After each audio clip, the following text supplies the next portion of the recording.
A service of KIBMradio.com, the Internet's home for an all old-time radio.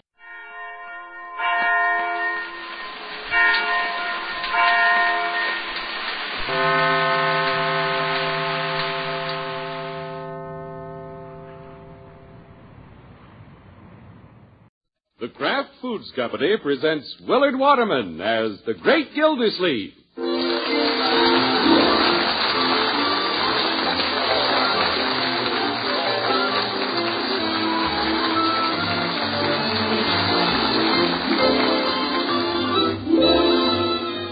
The Great Gildersleeve is brought to you each week by the Kraft Foods Company.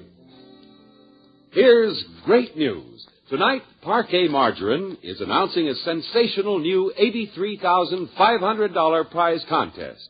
1,170 separate prizes, including 20 brand new 1951 Ford Victorias. Fun to enter. Anyone may win. Full details in a few minutes. Have paper and pencil ready.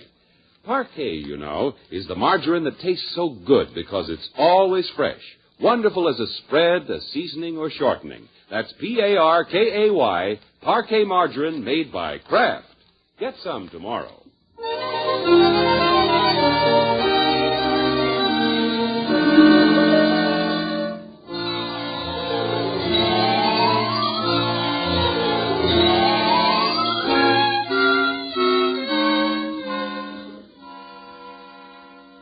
Well, the temperature got down to 0 in Summerfield last night.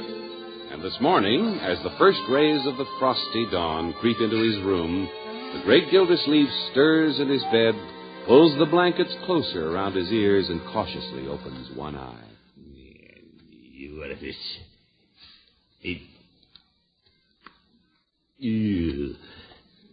What time is it? 6:45. I can sleep for another 15 minutes.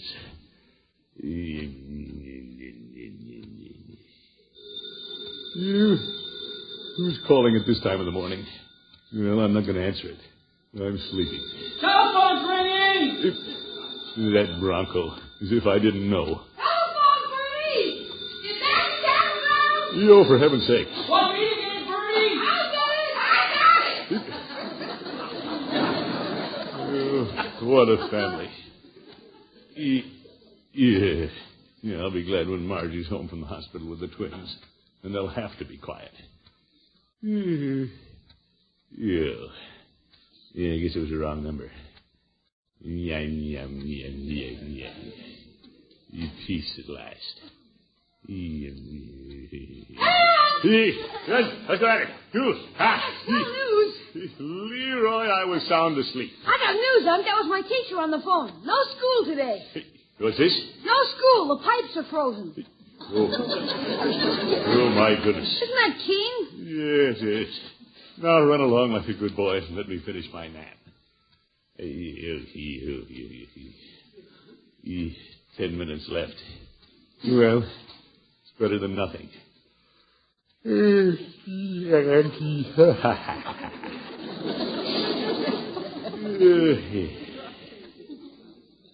Unc. Huh? What? Can I go to the office with you today? Yes, I suppose. Oh, boy. Now run along. Okay. I'm sleepy. You go ahead and sleep. Thank you. I won't let anybody disturb you. You're a good boy. Hey, Bertie, I'm going to the office with Unc. Leopold! Leroy! What's that? What do you want, Unc? You answered the phone. That's your alarm clock. I got it. Time to get up. Time to get up. You great Scott, this is like living in a belfry. Answer that alarm clock. That's the telephone. Well, shut it off. Telephone! Gee, what a noisy family. Look who's talking. This sounds like for you. I'm in the shower. Tell him I'll call him back. It ain't a he, it's a she. And she says she'll talk to you, Miss Gilsey. A she? For me? Be right there. Give me my rope. To one side, Leroy. What a character. What girl do I know who'd be calling Bronco? Here you are, Miss Gilsey. Yeah, thank you, Bertie. Hello? Hello, Unky. Oh, Marjorie. It's you. Well, certainly. What's the matter, Uncle Mort? Did I wake you up? Me? No, of course not. Why are you awake so early in the hospital? Awake? I finished breakfast an hour ago. I have wonderful news, Unky. News? Dr. Evans and Dr. Charles were in this morning, and I can come home today. Today? And bring the twins. Really? What is it, Unc? What happened? Marjorie's coming home today. Miss Marjorie's coming home? Yeah, today, Bertie, you bring the twins. I knew it. Today's the day. Yeah, but Hello, Marjorie. Hello, Unky. Tell Bronco I'll be ready at 11 o'clock. 11 o'clock. I'll be there, my dear. Don't you worry about a thing. And maybe Bertie would come along. She can hold one of the babies on the way home. Yeah, I'll bring Bertie. Just leave everything to your old uncle. Right, George, it's going to be good to have you home. Thanks, Unky. You'll tell Bronco, won't you? You bet. See you at 11 o'clock. Bye, Unky. Bye-bye. Bertie, throw the breakfast on the table fast. You and I have to be at the hospital at 11 o'clock. Yes, sir. You just watch Bertie. She's going to make them victuals fly. Hey, but Unc. You, Leroy, don't stand there. Get a move on. This is the big day. We've got to hurry. Yeah, but... Bronco! Oh, Bronco! Yes? That was Marjorie on the phone. We're bringing her home today. Marge is coming home. Oh, no, I'm coming home with the babies. What will I do? I better get dressed. Where are my clothes? Tell her I'll call her right back. But Bronco, she's all ready. Yeah, what's the difference? The way he's going, he won't even find his clothes. Unc, Leroy, what is it? you promised I could go to the office with you today. Yes, but Leroy, I'm not going to the office. I have to go to the hospital and bring Marjorie and the babies home. Why can't she come home on the bus? What? You don't realize, my boy, how important this is. Your sister and those babies are a precious cargo. We haven't been able to do much up to now, but by George, this is where we take over. But why does she have to come home today? Well, because we want her to come home today. You said we could go to the office.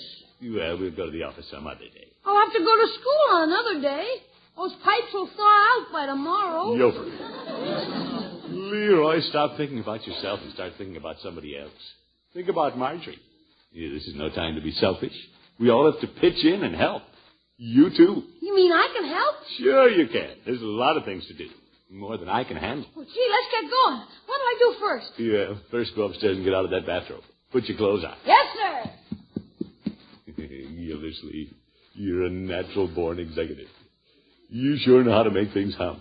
On the ball every second. Yes, sir. You get a mind like a steel trap. Miss Jesse, Pepper! Yeah, coming, Bertie. Hey, Unc, you're going to eat in your bathrobe. Bathroom. Oop, where are my clothes?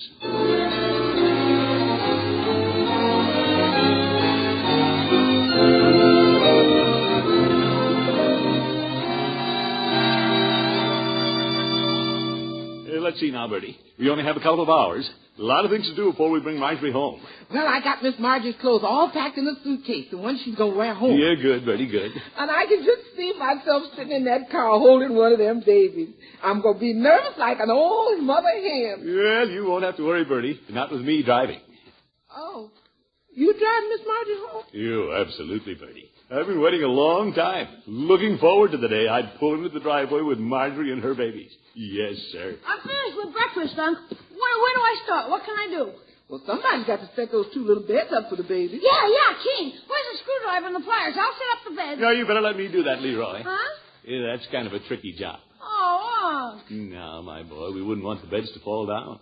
Roll the little tykes out on the floor. I know how to put beds together.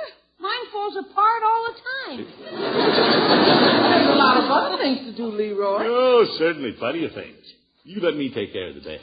We're going to need 2 hot water bottles, one for each of the twins. Now, I'll get the hot water bottle. Now, wait a minute, Leroy. There's only one of them hot water bottles around here. I can't find the other one. I know where it is. Down in the basement with my tent. With your tent? Yeah, I was using it for a canteen. Oh, my goodness.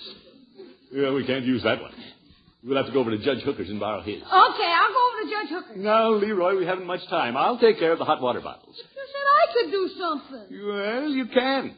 There's lots of things to do. We need some things from the drugstore. Cotton and baby lotion. Well, give me some money. I'll go down to Mr. Peavy's. Leroy, why do you insist on doing all the difficult things? You probably forget half the things you went for. I'll write them down. There's no need for you to go. I'll stop in at Peavy's on my way back from Judge Hooker's. Holy cow, Unc, you're doing everything. You're not letting anybody else have any fun. Now, Leroy, that's the wrong attitude. isn't a question of having fun. We're all doing this for Marjorie and the babies. We simply want the most capable person to do the job. That's all. Okay. At least I get to ride in the car with you when you bring Marge home. Yeah, but there won't be room for you. You mean I can't even ride with you? Leroy, this isn't a picnic. But you get to go. Yet I'm only going because I have to. It's my duty. Yeah, all I want is to see Marjorie and the babies brought safely home. It doesn't matter to me who goes. You can say that you're going. Leroy, listen. Think how much fun it'll be to stay here. And welcome Marjorie and the babies when they come in the door. Yeah. Oh, there you are, Mr. Gildersleeve. Well, I just talked to Marge. Everything's all set. You all set? Yes, sir. Mr. Bullard is letting me use his Cadillac, and I'm picking Marge up at the hospital at 11 o'clock. You use your Cadillac? You're picking her up? That's right. We'll make a little bed in the back seat for Marge and one of the babies, and Bertie can sit with me in the front seat and hold the other one. Good arrangement, don't you think? Well, the fact is, Bronco, I sort of planned on going myself.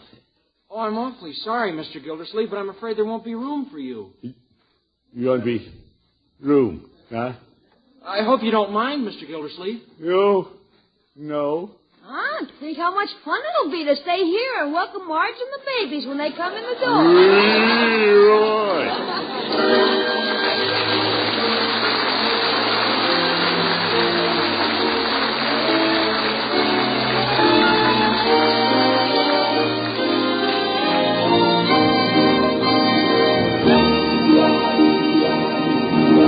The Great Gildersleeve will be right back. In just a few minutes, full details of Parquet Margarine's easy-to-enter, great $83,000 prize contest. Get paper and pencil now. Don't miss a word that may help you win one of those big, big prizes.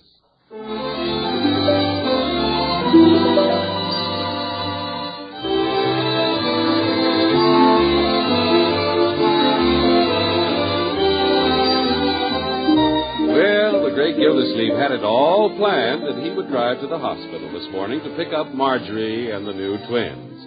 But it seems Marjorie's husband, Bronco, had the same idea, so there wasn't much the water commissioner could do. You pushy kid who wants to do everything himself. Listen to him. Showing off. Honking. Just because he borrowed Bullard's fancy car.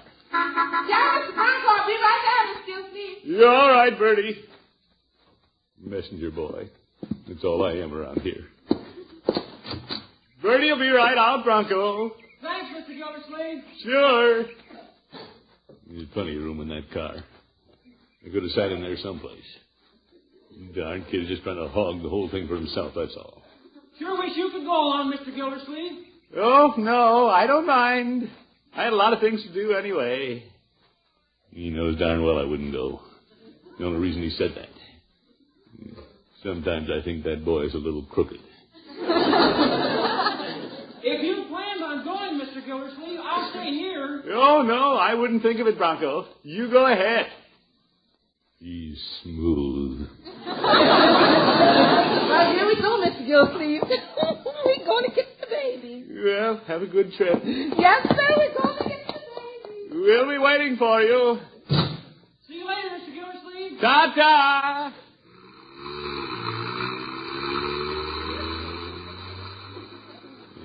Look at him. Showing off his big, fat hydromatic. Well, Gildersleeve, go in the house. You're collecting icicles. Yeah, I've got a good mind not even to be here when they come home. If they don't need me, why should I hang around? They think they can get along without me, just let them try. They'll be plenty sorry. What are you doing, Leroy? I'm packing up some stuff. You what for? Moving down in the cellar.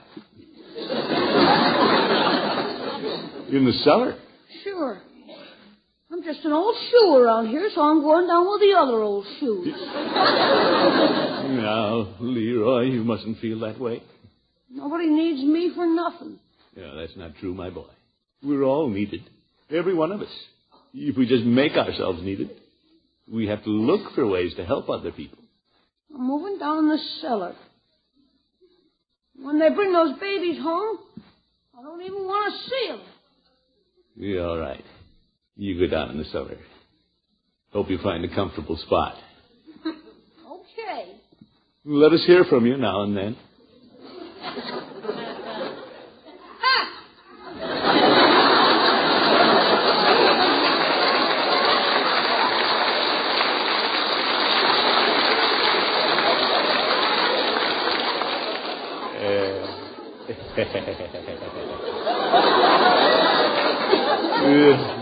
Boy's nose is out of joint. He's jealous of the babies. Thinks he isn't needed. Well, he'll come around. Right, George, I feel better myself, though. Why should I get steamed up just because Bronco wanted to drive Marjorie home from the hospital? There's lots more important things to do than that. Say, yeah, I'll bet Bronco went off and forgot all about the really important things. The hot water bottle from the judge. The list of things from the drugstore. That's just like a kid. Get going, Gildersleeve. I'd like to know what they do without you around here.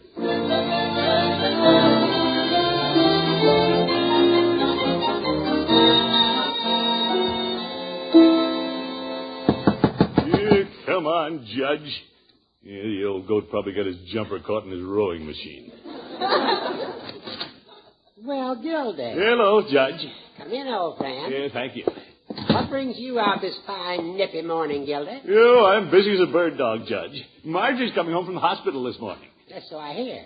At last you'll have all your lovely little family together under one roof. Well, it's going to be fine having Marjorie and the babies home, but they're sure keeping me on the run. Those adorable babies. I went to the hospital yesterday to see them, Gildy. Yeah? Yeah, it was during visiting hours. The nurse was holding the babies up one by one for the parents to see. Through the glass, you know. Yes, Judge. I've been there every day for the past 2 weeks. There must have been 4 or 5 proud fathers viewing their offspring. And me, of course. Yeah. Well, Judge. And when the nurse held up Marjorie's twins for me to look at, she smiled so prettily, and I nodded. Oh, my goodness.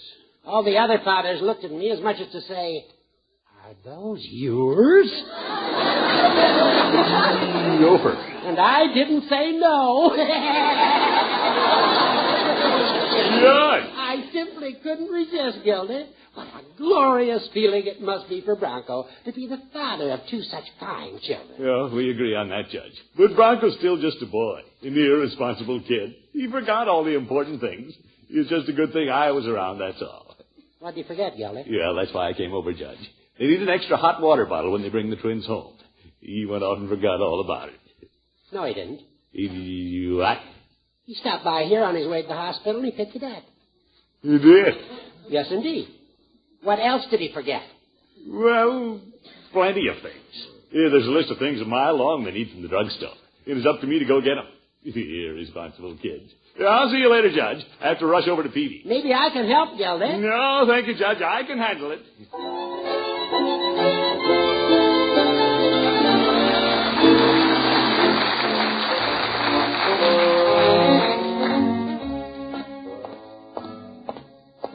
Darn Bronco wants to do everything. Couldn't even let somebody else get the hot water bottle. Yeah, by George, I'll get the stuff from Peavy's. I'll show him he isn't the only one in the family that means anything. Hello, Peavy. Oh, Mr. Gildersleeve. What can I do for you this morning? Oh, I need a lot of things, Peavy. Marjorie's bringing the twins home this morning. I'll bet there's a lot of excitement around your house. Yeah, Bronco was running around in circles. Yeah, I had to stay home from the office to keep things under control. You don't say. Yes, sir. You get your pencil sharpened up, Petey. I've got a big order. Very well. 2 boxes of cotton, 3 packages of safety pins. Mr. Gildersleeve. You write these down, Petey. Cotton, safety pins. 2 bottles of baby lotion, 1 for the boy and 1 for the girl. Mr. Gildersleeve. Talcum powder, a lilac fragrance. Are you sure you want to buy all these things? Of course I do, Petey. Somebody has to do it. Well, all I can say is you're going to have an awful lot of cotton and safety pins around your house. Yours is? Bronco was in this morning and bought the same things you're buying. Peavy, he didn't. Yes, he did. You know, Mr. Gildersleeve, Bronco is a very capable young man. Yes. Anything else I can do for you today? No, nothing, Peavy. I guess I'll go home.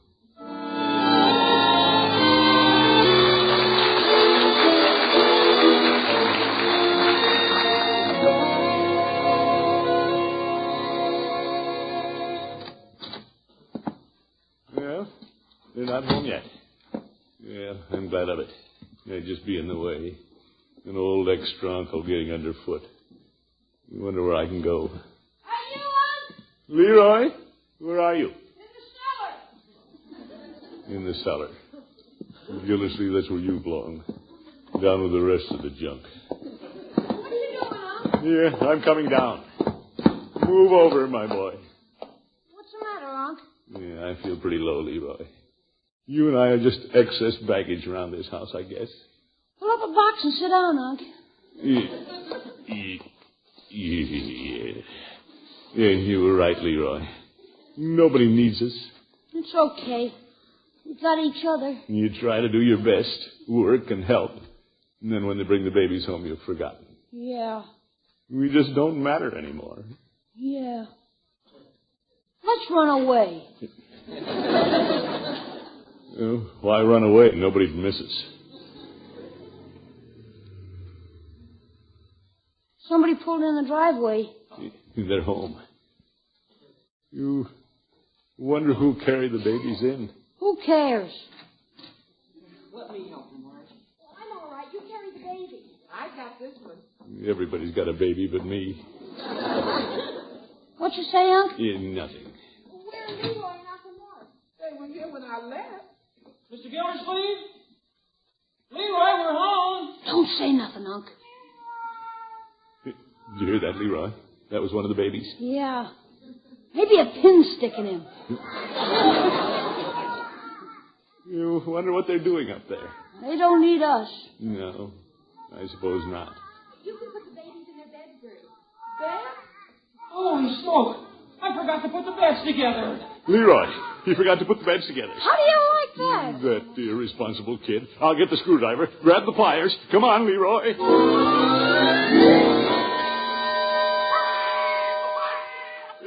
Hello, kiddies. Move over, Bronco. Let me at that bed.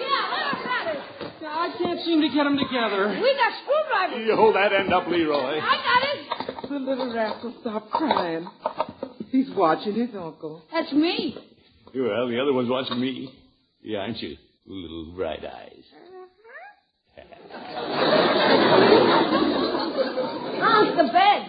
Oh, yes. You put the other end on, Leroy. Hurry up. Yeah, I'll get the mattresses in. Man, I've never seen anybody work so fast. Yeah, this is an emergency, Bertie. And you know me when there's an emergency. And me, too. Yes, sir. I'll make up the bed. They hand me the blankets, Bronco. Blankets? Blankets. Well, here they are, Marjorie. By George, I have to do everything around here. Well, thank you, Unky. That's a good thing you and Leroy were around, Mr. Gildersleeve. I might never have gotten those beds together. Well, you can't be expected to do everything, my boy. Uncle Mort, where were you and Leroy when we came in? Yeah, where were you, Miss Gilsey? Oh, we were around.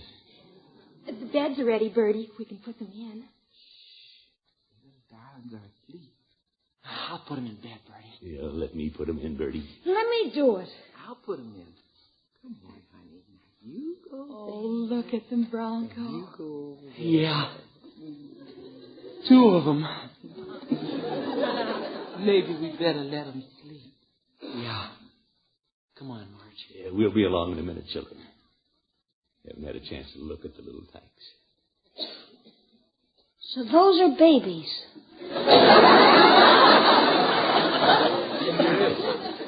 Your niece and nephew. Yeah, how nicely they went into their little beds. Yeah. They didn't put up much of a fight, did they? Yeah, they're good babies. Wonder what they're dreaming about. Yeah, they haven't been in this world long enough to dream. But they will. Unc, what are those beads around their necks? Well, those beads have letters on them, Leroy. The hospital put those on. They spell out the baby's name. What are their names? I don't know. Let's look. Beads just say boy and girl. Gee, they gotta have better names than that. Yeah, they will, my boy. Marjorie and Bronco haven't been able to decide, I guess. But somebody will think of some fine names for them. You wait and see.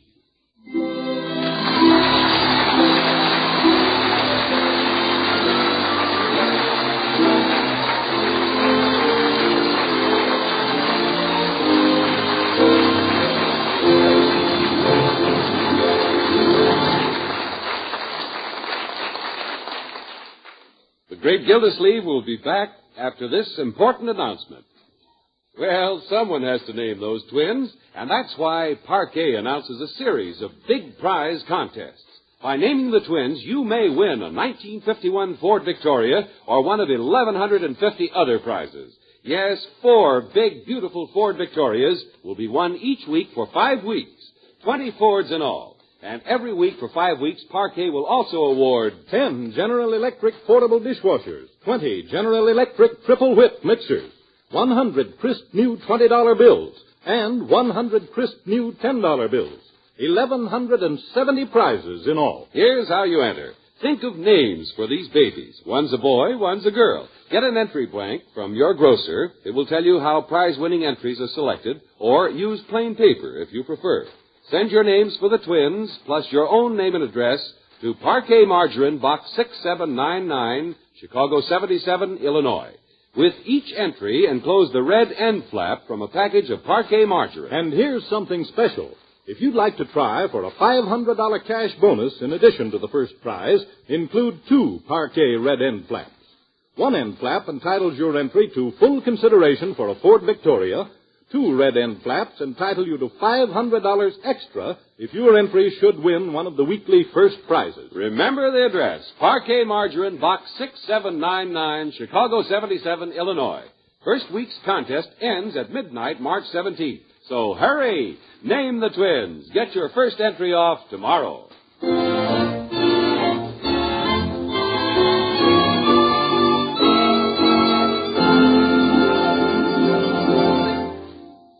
This is Gildersleeve again, friends. Mighty nice of you folks to help us out with names for the twins. I hope you think of some good ones, and I know you will. Right away, speaking of the younger generation, this week marks the 39th birthday of the Girl Scouts in America. 39 years of building good citizens. Girl Scouts everywhere, keep up the good work. We're all proud of you. Hey, Unc. Oh, what is it, Leroy? Telegram for you. For me? Well, I wonder what this is. Let me see now. Let me say. Dear Throckmorton, remember me? Remember the girl who sang to you one rainy afternoon? Remember the girl who sang the song, The Girl in the Woods? I'll be back in Summerfield next week, and maybe you'll hear it again. Affectionately, Katie Lee. Katie Lee. Yeah, she's coming back next week. See you then. Good night, folks.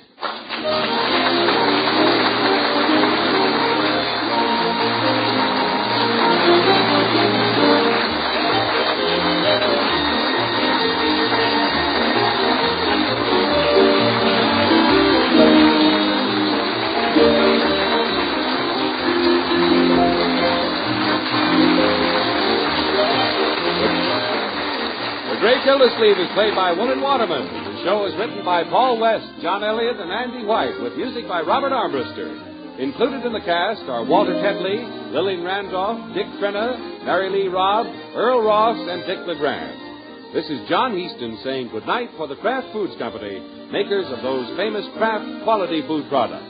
Be sure to listen in next Wednesday and every Wednesday for the further adventures of the Great Gildersleeve.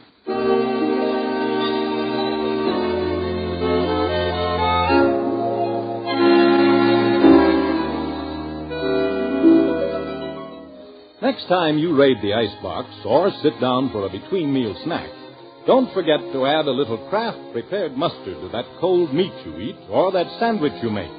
For when you add a little mustard, you add a lot of tang. There are 2 kinds of Kraft mustard: salad mustard with that delicately spiced mild flavor, and Kraft mustard with snappy horseradish added. Have both kinds on hand. Then for extra zest in meat or cheese, just add a little mustard and you'll add a lot of tang. Buy Kraft's prepared mustard. Hear the Falcon every Sunday over this station. Check your newspaper for time of broadcast and listen next Sunday as the Falcon solves the case of the unsilent butler. You bet your life it's Groucho Marx. Hear him on NBC.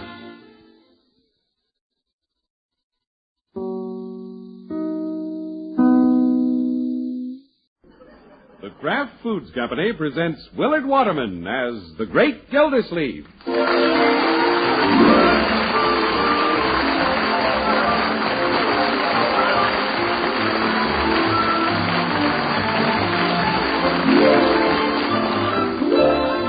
Gildersleeve is brought to you each week by the Kraft Foods Company, makers of Parquet Margarine.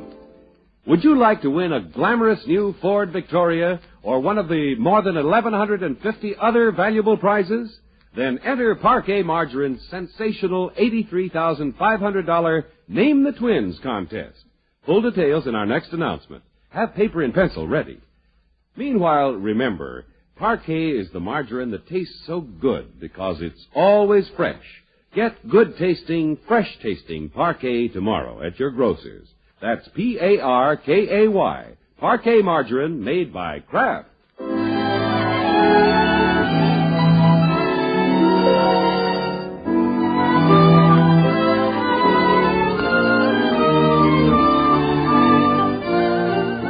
Now let's look in on the Great Gildersleeve. When there are babies in the house, it makes a lot of difference. There's more silence and more noise and more work and more play. In fact, there's more of everything going on. Yes, sir, since the twins came to the Great Gildersleeve's house, the day begins pretty early. Listen to that. Pretty husky voice, huh, Leroy? Yeah. It must be the boy. Sounds like a baritone. You hope he doesn't wake up the little girl. He woke me up at 6 o'clock this morning. Yeah, with babies around the house, you don't need an alarm clock. Trouble is you can't set them. They're liable to go off any time. Well, these twins have been pretty good. They've got that sunny Gildersleeve disposition. Yeah? Well, here comes Marjorie and Bronco with the babies.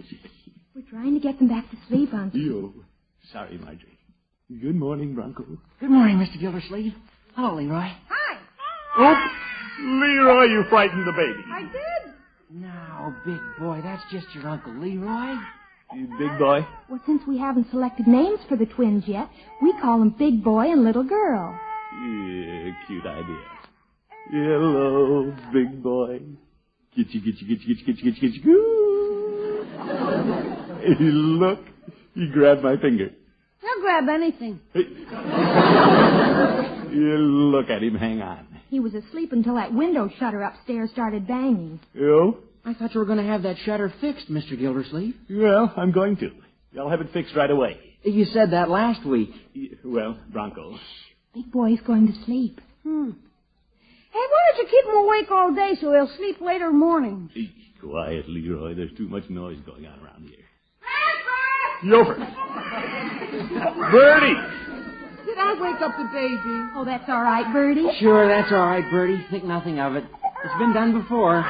Come on, darling. Bertie and Leroy will take you upstairs. I'll take the one that isn't crying. I wouldn't take him upstairs, Bertie. No, Bertie, that trick shutter's banging up there. Trick shutter. Well, we'll take him in the study. I thought that shutter was fixed. Yeah, I know, Bertie. Now let's go eat breakfast. I'll take care of the shutter. I'll get the coffee and orange juice. You're fine, my dear. Let's sit down, Bronco. Yes, sir. I could take care of the shutter, Mr. Gildersleeve, but I hesitate to take the initiative around here since you're the head of the house. Yeah, Bronco, you won't find me resenting anything. We're one big happy family. If anybody has any constructive suggestions about how this house should be run, he should speak up. Yes, sir. I probably shouldn't mention it, but if I were running the house, I'd do something about that light in the linen closet. You light in the linen closet? Yeah, I hadn't looked in there recently. Well, the switch doesn't work, but I wasn't going to mention it. Yeah, I want you to mention these things, my boy. Anything else wrong around here? No. No, Bronco, you've got something on your mind. Out with it. Oh, it isn't anything big, Mr. Gildersleeve. None of these things are important. Well, they're getting important. Continue. Well, if I were running this house, I'd put a new window pane in the attic. Oh? I didn't know it was broken. Yeah, it's cracked. I was up there the other day and a lot of cold air's coming in. You nosy son-in-law. Do you understand, Mr. Gildersleeve? I'm not trying to take over. Oh, no. But these are things I'd do if I were running the house. Oh, yes. Are you two starved for breakfast? Oh, yeah. Marge, how about Mr. Gildersleeve's bacon and eggs? Now he's telling me what to eat for breakfast. Yeah,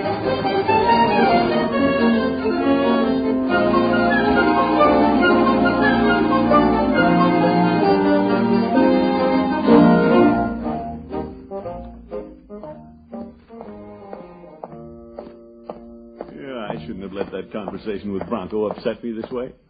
After all, I asked for it. Yeah, but he didn't have to give it to me. You think I'll stop in Floyd's and cool off under a hot towel? Well, come on in, Commish. Hello, Floyd. Welcome to Little Floydie Munson's Tonsorial Emporium. I think that's French for barbershop. Yes.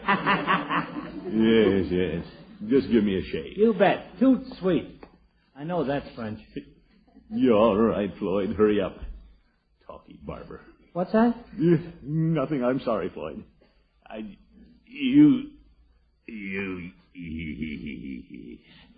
Yeah, I guess I'm a little irritable this morning. What's the matter? Ain't you had your breakfast yet? I'll say I have. I was even told what to eat. Yeah? You ain't married. Who could be doing that? Well, I don't believe in talking about my relatives, Floyd. But I don't mind saying quite a change has come over Bronco. Yeah? I guess having twins would change any man. Yeah, that could have something to do with it, all right. Now that he has a family of his own, he wants to run the whole house. Uh-oh.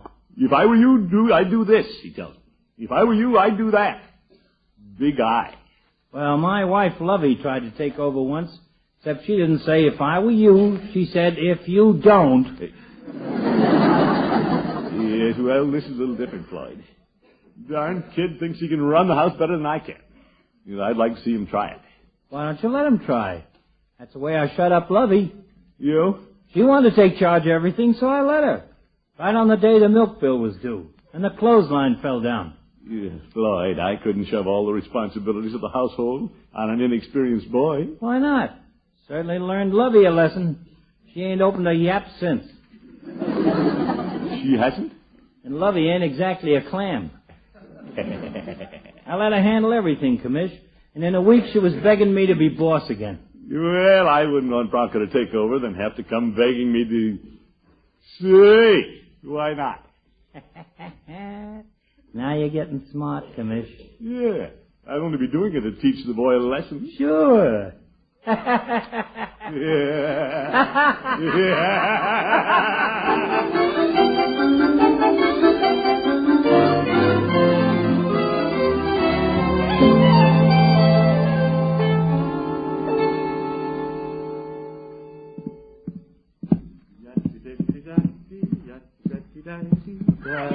Oh, hello, Leroy. Are you ready for dinner? Yeah, I'm washed. Unc, did you remember? You remember what? It's allowance day. Well, you'll have to look to Bronco for your allowance. Bronco, are you kidding? Shh, Leroy. He doesn't know it yet, but I'm going to let him run the house for a while. Isn't that a dirty trick, making him pay all the bills? No, your old uncle will still furnish the money, within reason. Bronco seems to want the experience, and I'm going to accommodate him. Gosh, Bronco handling the money. This will be a pushover. Wait a minute, Leroy. I haven't given him the reins yet. Okay. Gee, I could hit him for 2 weeks in advance. I could hit him for a raise. You poor old Bronco. You're coming, Bertie. Hello, Unky. Good evening, Marjorie. Well, hello, Bronco. Oh, we're waiting for you, Mr. Gildersleeve. Hello, Leroy. Hi. Good evening, Bronco. Did you have a pleasant day today? What? Oh, yeah, sure. I'm glad to hear it. What's the matter with Leroy? Well, prime ribs. Bronco, why don't you carve tonight? Me? Oh, no, Mr. Gildersleeve. You carve. You're the head of the family. Well, not necessarily. Go ahead, Bronco. Sure, Bronco. You've got to learn sometime. Well... That's exactly what I was thinking today. What's that? Marjorie's right, Bronco. You have to learn sometime. As a matter of fact, why don't you take over the job of managing the house for a while? Oh, I couldn't do that. Yes, you can. We'll put everything in your hands. You can keep the books, pay the bills. Pay the allowances? You hold it, Leroy. What do you say, Bronco? It'll be up to you to keep things shipshape. Mr. Gildersleeve, does this have anything to do with what I said this morning? Oh, Oh, no. Like I said, I don't resent criticism. Well... And like you said, you need the experience. Of course, you'll make a few mistakes. Good, what the heck. Oh, I know I'd never be able to handle things the way you do. Oh, you seem to run the house without doing anything. Well, that's the way I run the office, too. Now, I want you to run things for a while. I want you to learn your lesson. Yeah, I mean, how to run the house. Well, all right, Mr. Gildersleeve. If that's the way you feel, I'll take a run at it. Yeah, fine.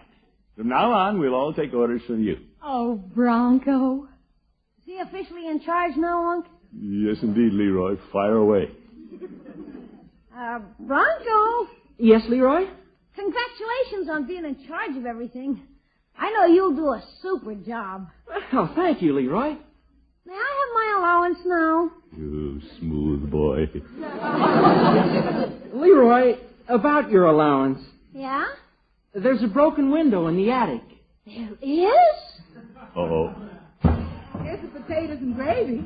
Ain't nobody started carving yet? Yeah, I'll carve in a minute, Bertie. Bronco's running the house for a while, Bertie. He's wrestling with his first problem. Yes, sir. Now then, about the window.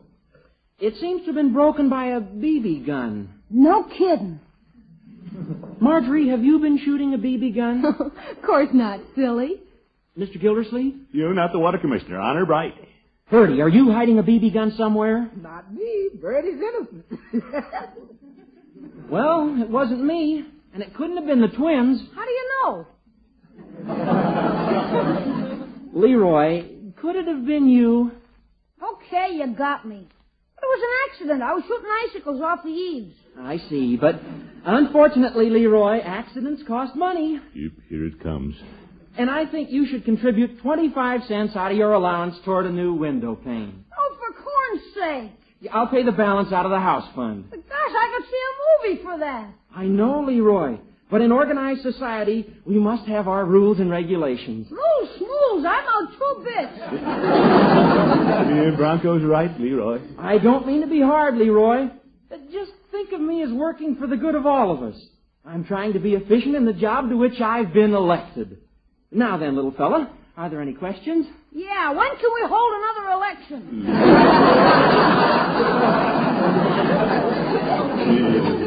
Bronco may be impeached before he can resign.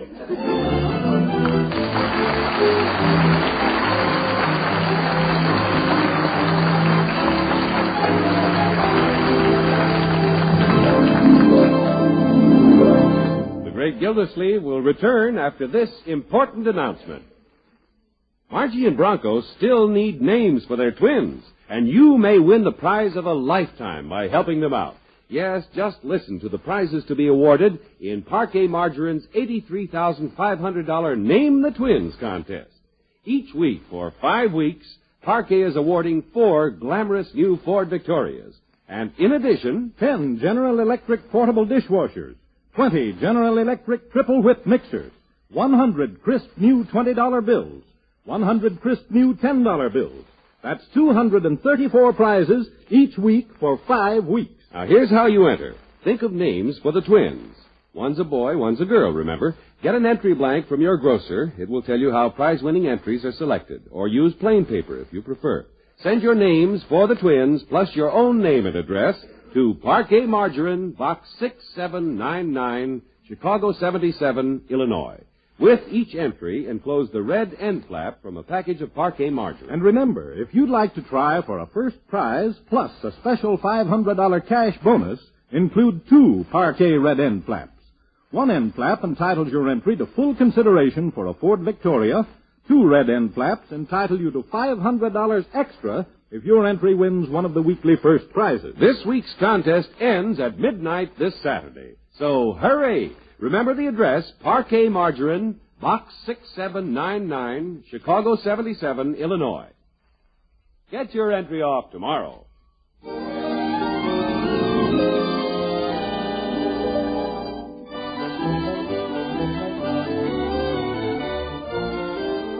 Well, a couple of days ago, the great Gildersleeve turned the job of running the house over to his son-in-law and sat back to watch development. What's developed? Well, Bronco's doing a great job, and he seems to be saving the water commissioner money. Mr. Gildersleeve, I fixed that light in the linen closet. Oh? Called in an electrician, did you? No, sir. No, I cut off the master switch and fixed it myself. Well, Bronco, you're learning fast. That's exactly what I would have done had I gotten around to it. Well, you've given me something to shoot at. When a problem comes up, I ask myself, how would Mr. Gildersleeve have done this had he gotten around to it? Yes. Well. Hello, everybody. Oh, hi, Marge, honey. Well, my dear, how are things downtown? Oh, I had a wonderful shopping trip. Your shopping trip?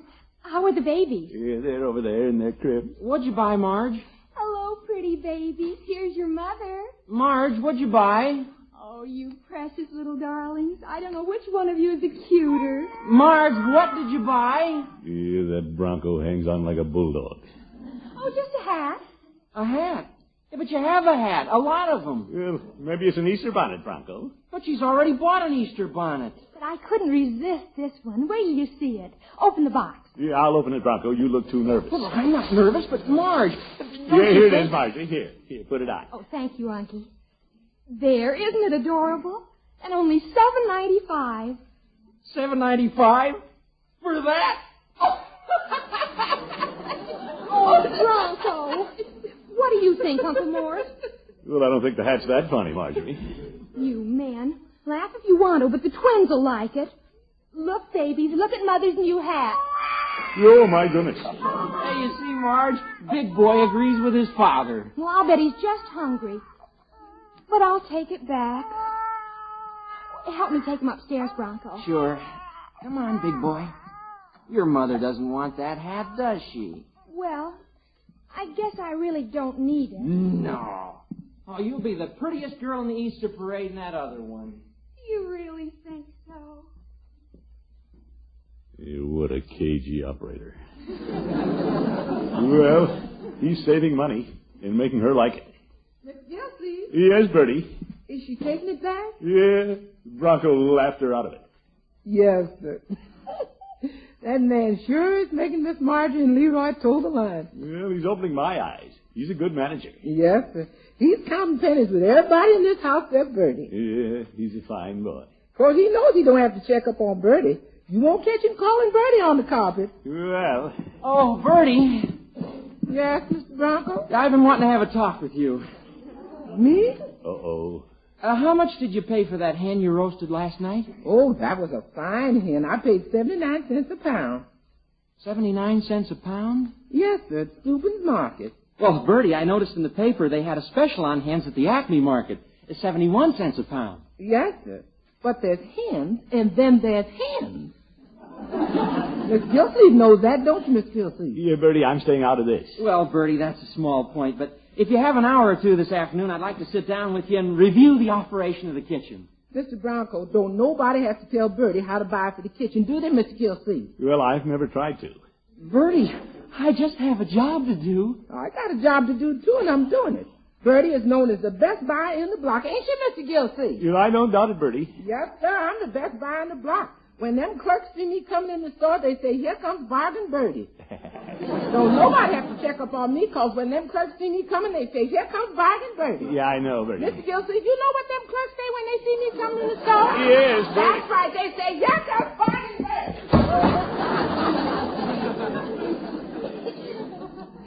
Phew. Bertie gave us more than we bargained for. Well, we'll see. Bertie! Now, put the pans away. What is it? If you have a couple hours now, let's have that talk. Gildersleeve, putting Bronco in charge is the smartest thing you ever did. He could make you rich.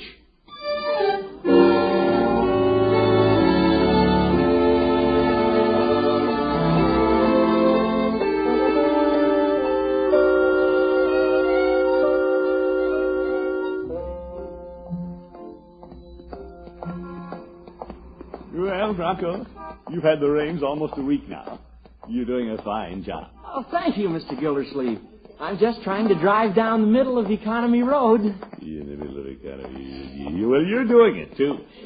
Let's stop in Petey's and have a Coke. You deserve it. Well, a nickel one. A nickel.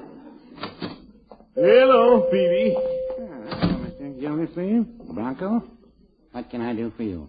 Mr. Gildersleeve invited me to have a Coke, Mr. Peavy. You don't say. Yeah, I got a fine son-in-law, Peavy. You're doing a great job running the house. Yeah, so I hear. Well, there are a lot of little extravagancies we're trying to eliminate. A penny saved is a penny earned. You're very good, Bronco. Here are your Coke. Oh, say, here comes the judge.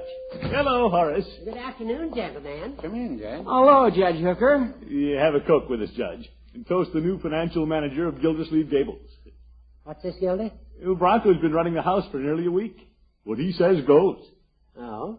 How's it working out? Wonderful. Oh, Mr. Gildersleeve. Yes, it is. He's got Bertie, Leroy, and Marjorie cutting corners in every direction. No wonder you're pleased. Here's your Coke, Judge. Thank you. Gildy, I'm looking for a bowling partner for this evening. Care to join me? Oh, great idea, Judge. I haven't been bowling for a month. Of course, I'll have to ask my exchequer for funds. You will? Yeah, I'm running a little low, and he's the boss. Bronco, give me $5. $5? Yeah, that should tide me over. Mr. Gildersleeve, you've had your allowance for the week. Gildy, are you on an allowance? My. Well, I'm going along with it like everybody else in the family. The 5, please, Bronco. Mr. Gildersleeve, I'll advance it to you if you really insist, but what'll Marjorie and Leroy and Bertie say? Well, they'd want more money, too. It'd set a dangerous precedent and defeat our whole plan. Yeah, but one rotten apple can contaminate the whole barrel. But Gildy's a rotten apple. Watch it, Horace. I think it's up to you and me to show leadership in this situation. You're all right. Forget I asked you.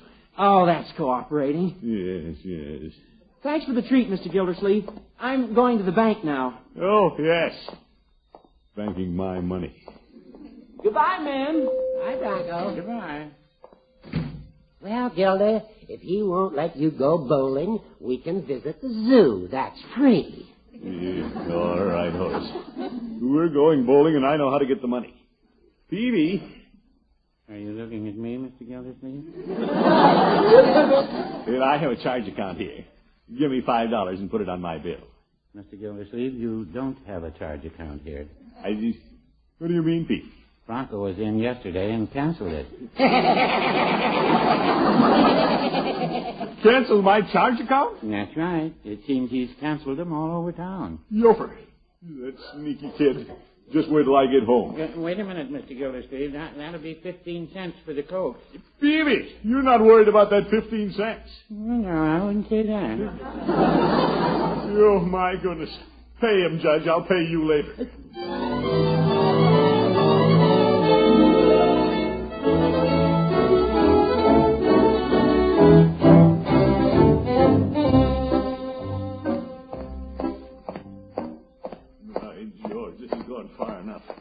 That kid tricked me.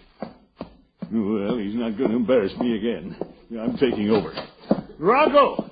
Bronco! I'm in your study, Mr. Gildersleeve. He's in my study. He's in my hair, too. Bronco! I'd like to have a talk with you, Mr. Gildersleeve. Yeah, I'm ready to talk. Since we were in Mr. Peavy's, I've been thinking. And I'm in a very uncomfortable position. So am I. It isn't right for me to tell you what to do. Bronco, stop saying what I want to say. Yes, sir. So I've balanced the books, and I'm turning them back to you. You? I've notified the rest of the family, and here's what I saved on the week's budget. $32.60. $32.60. That much? Bronco, how'd you do it? Well, it wasn't easy. Bronco, you did a great job. Shake hands, my boy. Thanks for the experience, Mr. Gildersleeve. Now, if you'll excuse me. Yeah, you bet. Run along. Oh, what a fine boy. $32.60. Right, George, there's a young fellow with a head on his shoulders. They just don't come any finer than Bronco. $32.60. Who's that? It's me, Auntie. Yo, come in, Marjorie. I'm here, too. Well, what can I do for you? Bronco says you're in charge again. Yeah, that's right, Leroy. But Bronco did a fine job. We're all indebted to him. I know I'm in debt. You? I had to borrow from Piggy. Uncle Mort, Bronco wouldn't let me send out the living room rug, but it can't wait any longer. It just has to be cleaned. But, Marjorie. Miss Gilsey, Yeah, what is it, Bertie? do I see money in your hand? No, wait. I got to restock the pantry. Mr. Bronco wouldn't let me buy nothing last week. Yes, but... I need $20, Miss Gilsey. $20. But, Bertie. I need $15 to have the rug cleaned, Unky. $20, 15. That's 35. I need $2 for lunch money at school. Yeah, that's 37. The motor's busted on the refrigerator. Yeah, My bike's got a flat tire. Lyra. And I really do need that hat. Wait a minute. Bronco! Bronco, come back!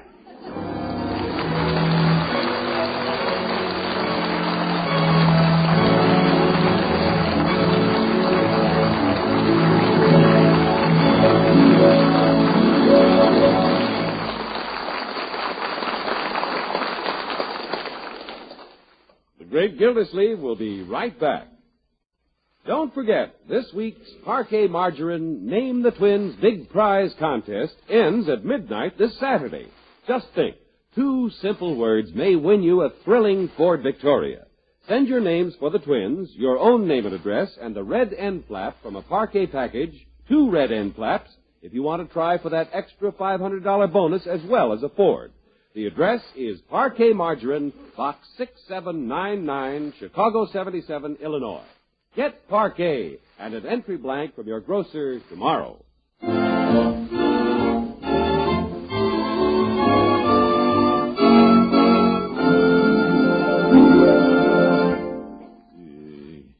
That darn Bronco. What a slicker. Takes all the credit for saving money around this house, and I'm the one who has to pay. I'll never forgive him for that. Oop. One of the twins waking up. Better go in and take a look.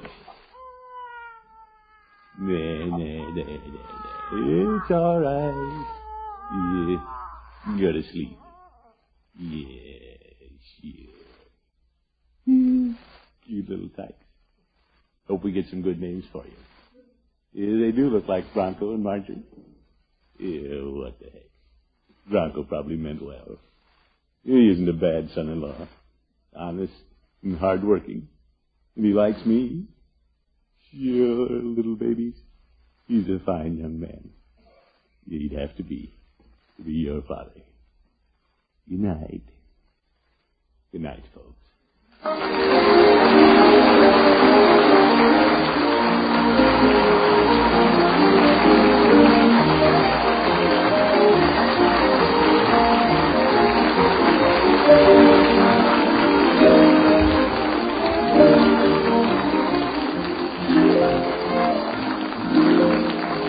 Gildersleeve is played by Willard Waterman.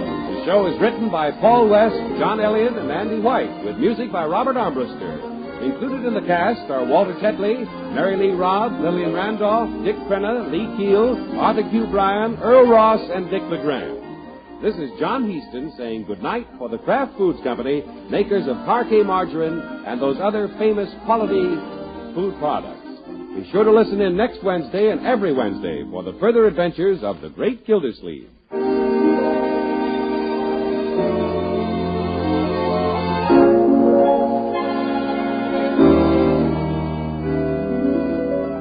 One of the most important ways you can help America strengthen her defenses right now is by supporting the 1951 Red Cross Fund.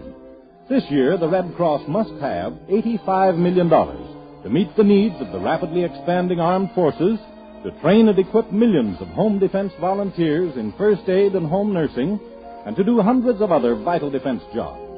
Remember, the Red Cross is mobilizing for the defense of your family, your community, and your nation. And now's the time to help make that defense secure by giving all you can to the 1951 Red Cross Fund. Don't miss The Falcon every Sunday over this station. Check your newspaper for time of broadcast and listen next Sunday as The Falcon solves the case of the talented Texan.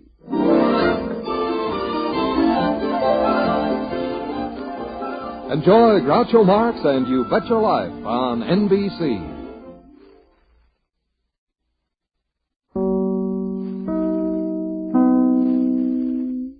The Kraft Foods Company presents Willard Waterman as the Great Gildersleeve.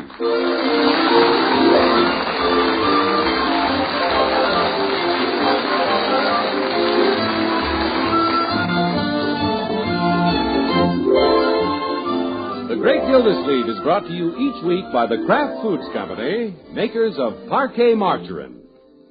Big news! Tonight we're announcing first week's winners in Parquet Margarine's $83,500 Name the Twins contest. Yes, 4 glamorous Ford Victorias have already been awarded, and you'll hear the winners' names at the close of tonight's program. We're now in the middle of our 3rd weekly contest. You have until midnight Saturday to try for the 4 beautiful Ford Victorias and 230 other prizes that will be won this week. Full instructions in our next announcement. Have paper and pencil ready.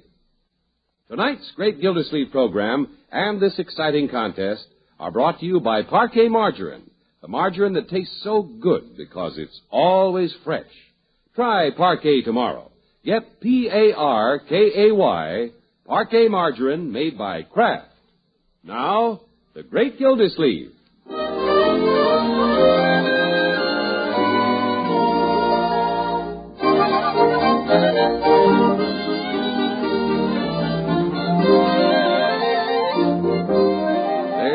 April in the air this fine afternoon in Summerfield, and spring is coming right out in the open. You can see it in the gardens, in the trees, and in the light-hearted step of the Great Gildersleeve as he turns the corner heading for home. I'm as busy as a spider spinning daydreams. I'm as giddy as a baby on a tree. Oh, hello, Leroy. I'm sure glad you're coming home, Unc. Well, thank you, my boy. How's everything with the family? That's why I'm glad you're coming home. What a bunch of droopy characters. What's this? Marjorie and Bronco and Bertie. You know what we ought to do, Unc? You what? We ought to boycott them. Boycott? Picket them. Yofer. Leroy. I'm boiling. Yeah, so I see. What a family. You said that. Those twins. What about the twins? Old Marge and Bronco, just because they're the mother and father, they think they own those kids. Yes, well. Holy cow, can't even get near them. Before you can get in the room, you got to be pasteurized. Yeah, well, I know, my boy.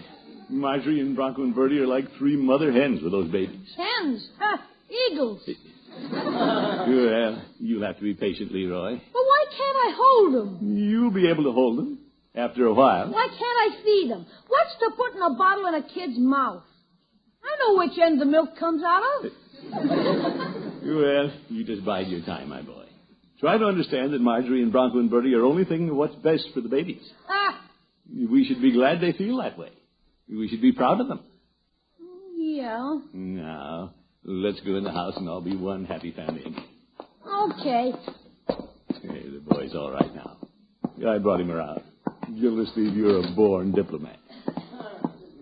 Hello, everybody. We're home. I'm out in the kitchen, Uncle Mort, feeding the baby. Yo, feeding the babies. Come on, Leroy. Let's see the little tykes. Can I feed one of them, Unc? Now, my boy, let's be patient. Hello, Marjorie. Hello, Unky and Leroy. Hi. Evening, Mr. Gildersleeve. Good evening, Bertie. Here, Marjorie. It's a little difficult, isn't it, holding the 2 bottles? I'll feed the boy, if you like. Oh, you better let Bertie do it, Unky. I'll take him. Come on, little fella. You see, Unc? Leroy. They take the bottle much better from someone they know. Well, they know me, my dear. They know me, too. Well, of course they do, but at a distance. Maybe we could give them the bottle on the end of a stick. Yeah. Yeah, I'll take the little girl and let her finish up the bottle. Well, you just came home from the office, Unky. You're tired. No, I'm not. I feel fine. You must be tired. You, why don't I hold the baby while you rest? I could hold it while you both rest. Oh, she's going to sleep now. I'll hold her. This little man's ready for bed. He's stuffed. Great. Yeah, I'll carry him in, Bertie. I'll take him, Bertie. Yeah, all right, Margie. You take the boy, and I'll take the little girl. Well... Right, George, I'm going to get a baby out of this somehow. Hello, folks. Yeah, Bronco. Where'd he come from? Hello, Bronco. Margie and I were just getting ready to carry the twins into the nursery. Come on, little girl. Well, little daughter, come to Daddy. Hey, wait a minute. Here we go. Off to bed. A girl for you and a boy for me. What about me? Leroy, here's something for you. Yeah, what? You can carry the blankets into the nursery. I got them. Bertie, isn't there anything I can carry? Yes, sir. You can carry these. 4 safety pins.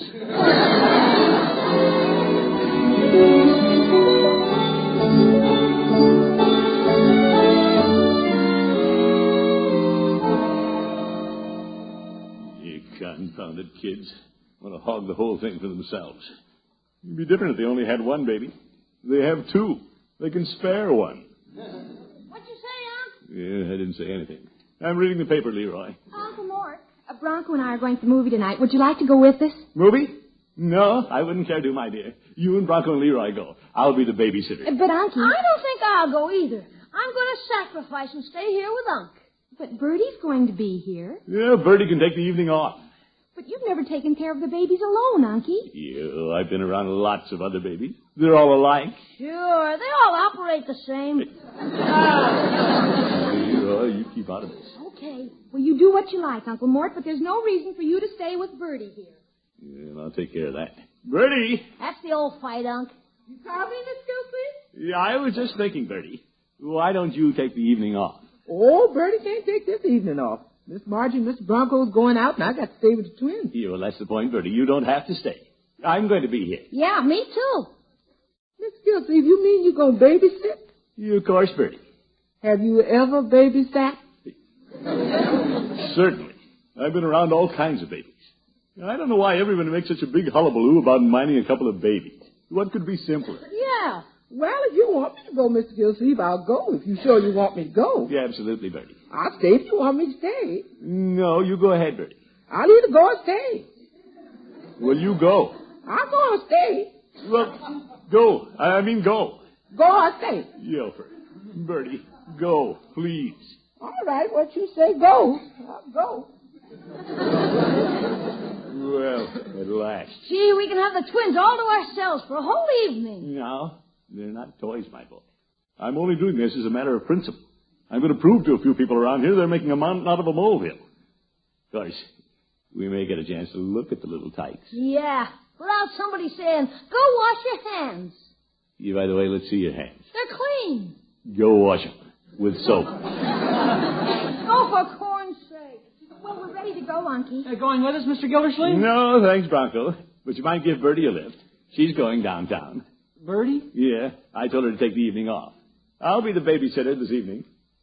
On second thought, Marge, maybe we should stay home. Oop, Bronco. I really don't care about seeing the movie, Bronco. Well, why don't you go and I'll stay here? No, wait a minute. You go to the movie, Marge. I'll stay here with Mr. Gildersleeve. Go for a babysitter for the babysitter. I'd much rather that you'd go, Bronco. Why does anybody have to go? Yeah, I mean stay. This is ridiculous. I've never seen such a pair of worry birds. Somebody call Bertie? Were you going out tonight, Bertie? Well, that's what Mr. Gilsey says. He says, Bertie, you go out, so I'm going. Well, you go right ahead, Bertie. I'm going to be here. Come again? Your Marjorie isn't going to be here, Bertie. She's going to the movies with Bronco. She is, huh? No, she isn't, Bertie. I'm going to be here, and Marge is going. Children, please. Well, I won't have you and Miss Margie staying home on my account. You go ahead and go. I'll stay. Now, listen to me. You're taking the evening off, Bertie. I'd rather stay home, really. Yeah, I don't mind staying. But No, why don't you I'll stay? stay. I don't know why we're gonna... Listen to me. Listen! Yes? Are you listening? We're listening. Nobody is staying home except me. The babies are going to be all right. Now forget all this silliness and go to your movies and wherever you're going. There's a lot of nonsense. Maybe Mr. Gildersleeve's right. Well, of course I'm right. These are not the first babies in the world, you know. There have been a few others. They'll probably sleep until we get back anyway. Sure. Come on, Marge. We won't be late, Unky. If you need us, we'll be at the Palace Theater. In the balcony. Goodbye, Unky. Goodbye, kiddies. Have a good time. Well, Bertie? Don't look at me. I'm going. I'm gone. Hey, George Gildersleeve, when you put your foot down, this family jumps. Are they gone, Unc? Yeah, they're gone. I was listening upstairs. What a battle. Yeah, well, I simply decided that you and I were going to take care of the babies tonight, and that was that. Yeah. Just think, we got the twins all to ourselves. Yes, sir. What do we do with them? We're not going to do anything with them. They're asleep. Let's wake them up. Let's toss them around. Leroy!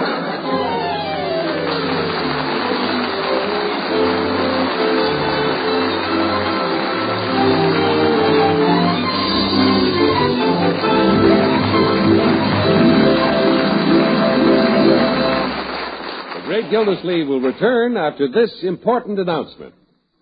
Ford Victorias. Glamorous new 1951 Ford Victorias. Yes, Ford Victorias. Most beautiful Ford cars ever built are waiting for owners. 20 of these streamlined new models are being won in Parquet Margarine's great $83,500 contest series. Yes, and 1,150 other prizes as well. Just listen to these prizes. Each week for 5 weeks, Parquet is awarding 4 beautiful new Ford Victorias, 10 General Electric portable dishwashers, 20 General Electric triple whip mixers, 100 crisp new $20 bills, 100 crisp new $10 bills. Here's how you enter. Think of names for Bronco and Margie's twins. One's a boy, one's a girl, remember. Get an entry blank from your grocer. It will tell you how prize-winning entries are selected, or use plain paper. Send your names for the twins, plus your own name and address, and your grocer's name and address, to Parquet Margarine, Box 6799, Chicago 77, Illinois. With each entry, enclose the red end flap from a package of Parquet Margarine. And remember, Ford Victoria winners whose entries are accompanied by 2 red end flaps instead of 1 are entitled to a special $500 cash bonus in addition to their first prize. 1 red end flap entitles your entry to full consideration for any prize. 2 entitle you to an extra $500 if your entry wins one of the 4 weekly first prizes. Remember the address, Parquet Margarine, Box 6799, Chicago 77, Illinois. This week's contest, the third of 5 weekly contests, ends at midnight Saturday. So hurry, name the twins. Get your entry off tomorrow. Remember, there are 2 more weekly contests to follow after this one, so enter now, enter often. Don't forget, names of first week's winners will be announced in a few minutes.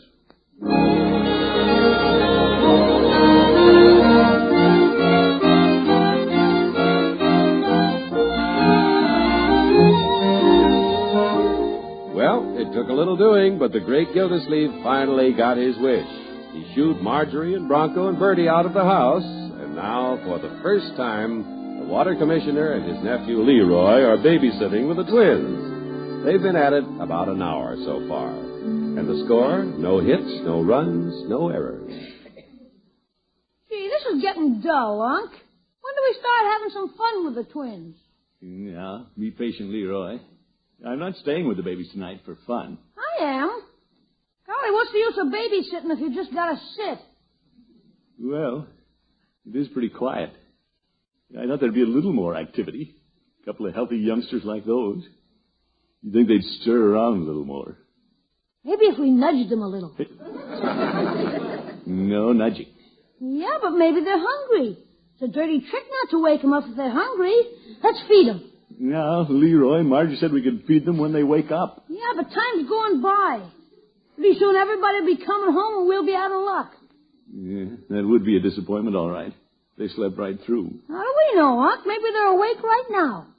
Maybe it's so quiet they think they're still asleep. Yeah, I doubt that, my boy. Well, gee, Unc, we haven't got much time. If just a little noise woke them up, that'd mean they were getting ready to wake up anyway, wouldn't it? Well, it might. If we were just talking like this and that woke them up, that'd be all right, wouldn't it? Yeah, I don't think it's necessary to shout, Leroy. We can simply use a moderate tone of voice. They must have the blankets over their ears. Now, Leroy, stop worrying. If they're going to wake up, they'll wake. There they go. They're awake. Well, what do you know? They must have just been opening their little eyes. I'll get the bottles. Now, Leroy, don't get pushy. I'll take care of the bottles. Okay, I'll go in and talk to them. Yeah, wait. We'll both go in. Then we'll take the baskets into the kitchen. Babies like to watch the bottles being fixed. Say, that's the little girl. What a voice. She's going to be an opera singer. That or a hog caller. Well, there goes the boy. She woke him up. Come on, Leroy. Take a basket. Carefully. I can't hear you. Take a basket. Head for the kitchen. What a racket.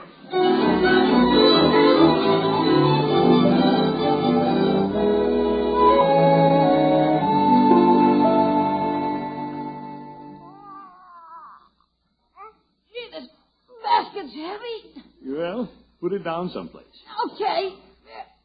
Leroy, not on the stove. Pull a chair out of the breakfast nook. I got no hands. Well, Pull it out with your feet. I'm standing on them. Here. Put the basket down this chair.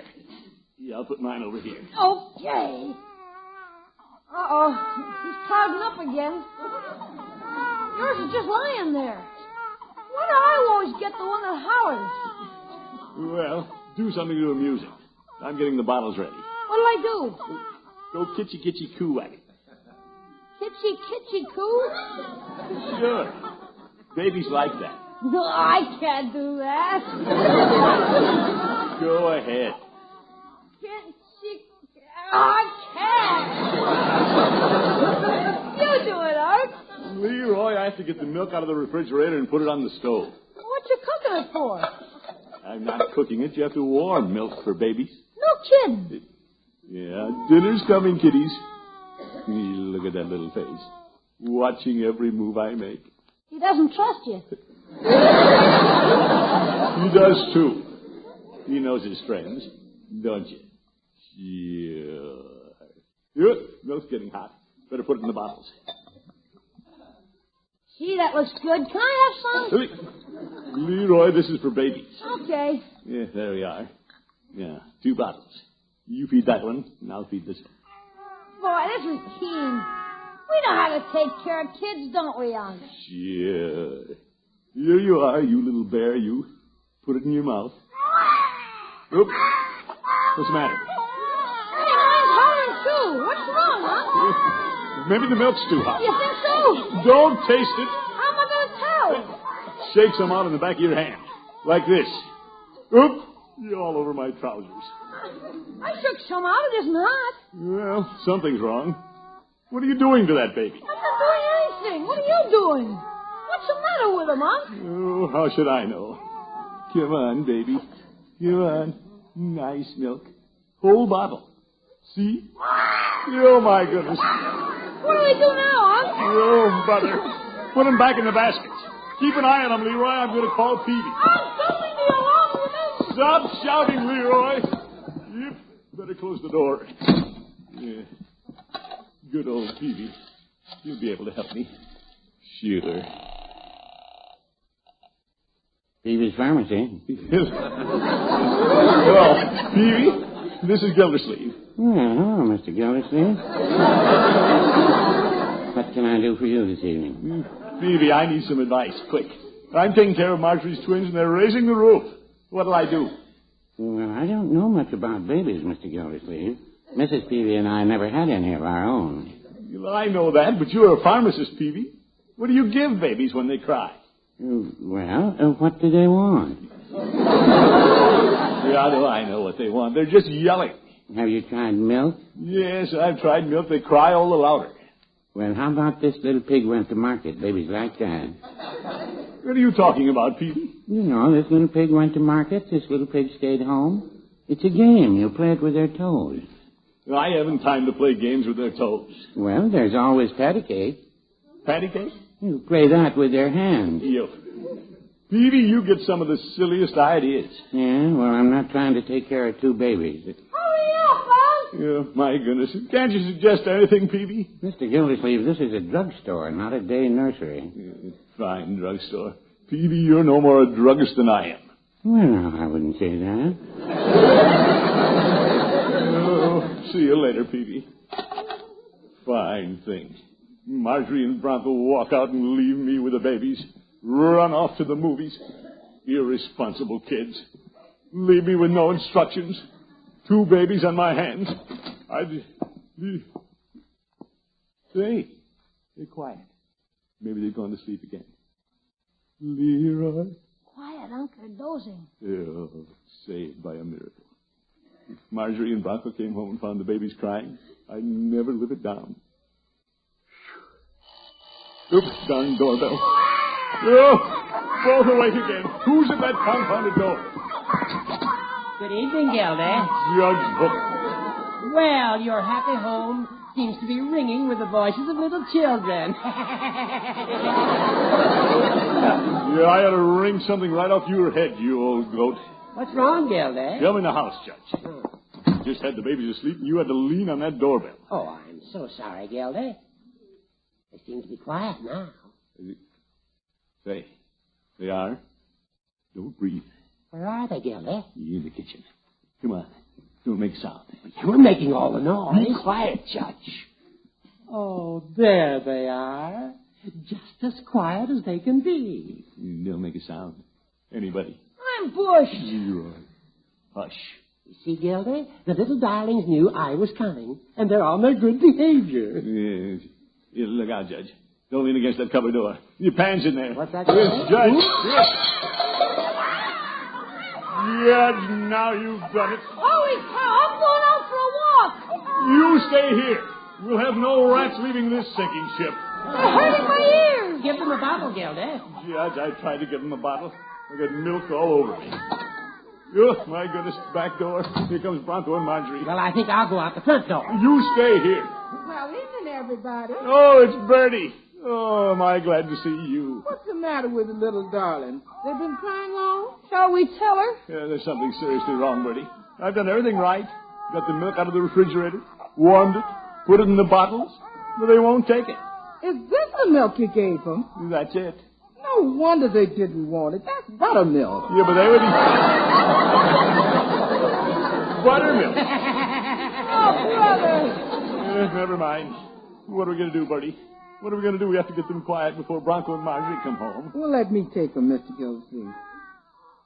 Now, here's Bertie. Now, go on to sleep. Day of play has passed away. The night is drawing near. All your toys must be laid away that you love so dear. Prayers must be said, then tucked into bed without a tear in your eye. The Sandman takes you by the hand while Birdie sings a lullaby.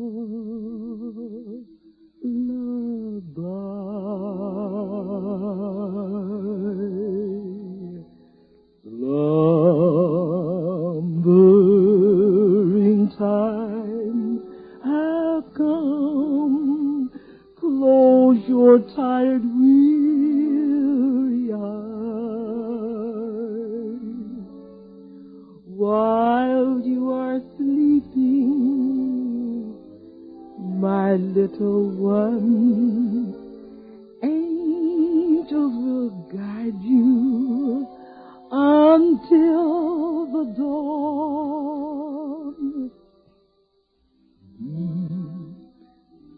Sleep and slumber on while moonbeams shine above. There in your nest in the land of rest, you can dream the dream you love.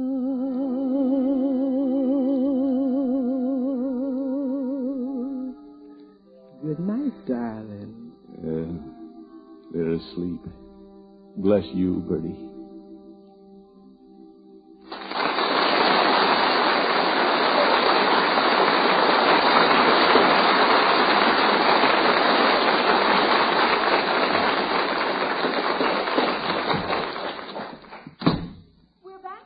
How's everything, Mr. Gildersleeve? Fine. Everything's just fine. How are the babies? Yeah, they're in bed. Did they give you any trouble? Trouble? No. You mean they were all right? Marjorie, there was nothing to worry about. Yeah, I guess you're right. They're pretty good babies. Yeah, as Bertie says, just perfect angels. The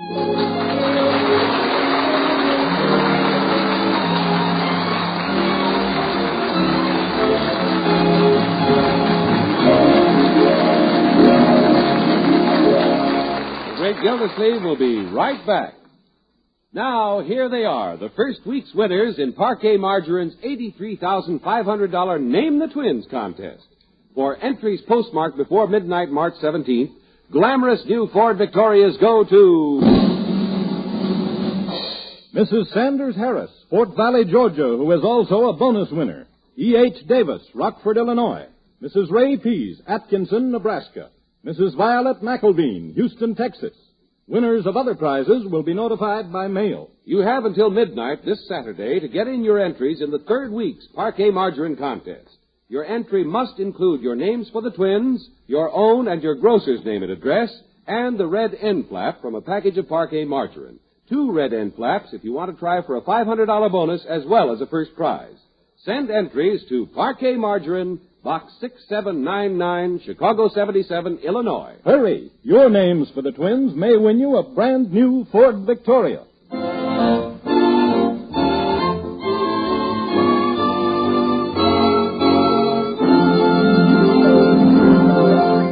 Ladies and gentlemen, this is a rather proud moment for all of us who gather here each week to help bring you the Great Gildersleeve programs. As you know, April 1st marks the beginning of Invest in America Week.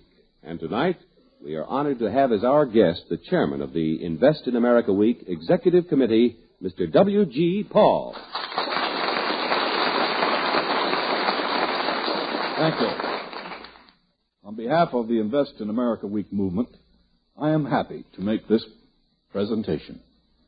The Invest in America Week Executive Committee takes great pleasure in citing the Kraft Foods Company and the National Broadcasting Company for presenting Willard Waterman, whose intelligent and understanding portrayal of the great Gildersleeve has contributed immeasurably to the public understanding of the role of the individual in building America at the community level.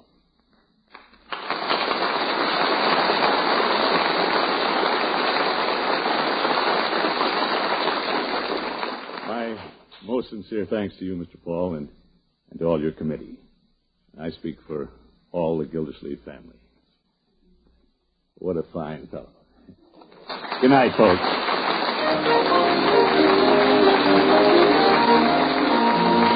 Great Gildersleeve is played by Willard Waterman. The show is written by Paul West, John Elliott, and Andy White, with music by Robert Armbruster. Included in the cast are Walter Tetley, Mary Lee Robb, Lillian Randolph, Dick Crenna, Earl Ross, and Dick LeGrand. This is John Heaston saying goodnight for the Kraft Foods Company, makers of Parquet Margarine and those other famous Kraft quality foods. Be sure to listen in next Wednesday and every Wednesday for the further adventures of the Great Gildersleeve.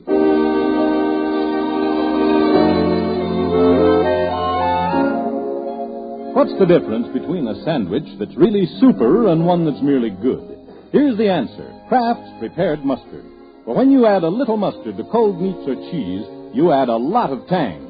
Hidden flavors pop right out. Every bite tastes better. There are 2 kinds of Kraft mustard, you know. Kraft salad mustard, mild and delicately spiced, and Kraft mustard with snappy horseradish added. Have both on hand for different tastes, different uses. With either kind, when you add a little mustard, you add a lot of tang. Get Kraft's Prepared Mustard. Hear the Falcon every Sunday over this station. Check your newspaper for time of broadcast and listen next Sunday as the Falcon solves the case of the worried wife.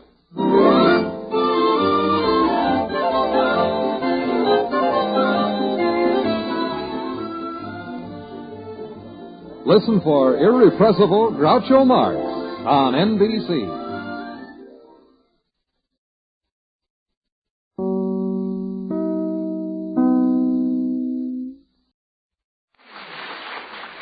The Kraft Foods Company presents Willard Waterman as the Great Gildersleeve.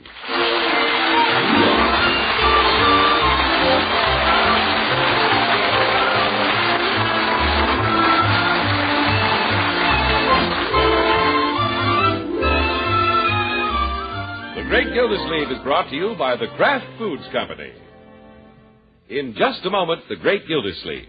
But first, here's important news for you from the makers of Kraft Quality Foods. Tonight, we're making the first announcement on this program of a wonderful new product brought to you by Kraft. Yes, a brand new member of the Kraft family of fine foods. At this point, we're not even going to tell you what the new product is. We're saving that for our next announcement. But be sure to keep tuned to this program. Listen for the big news from Kraft in just a few minutes. Now, the great Gildersleeve.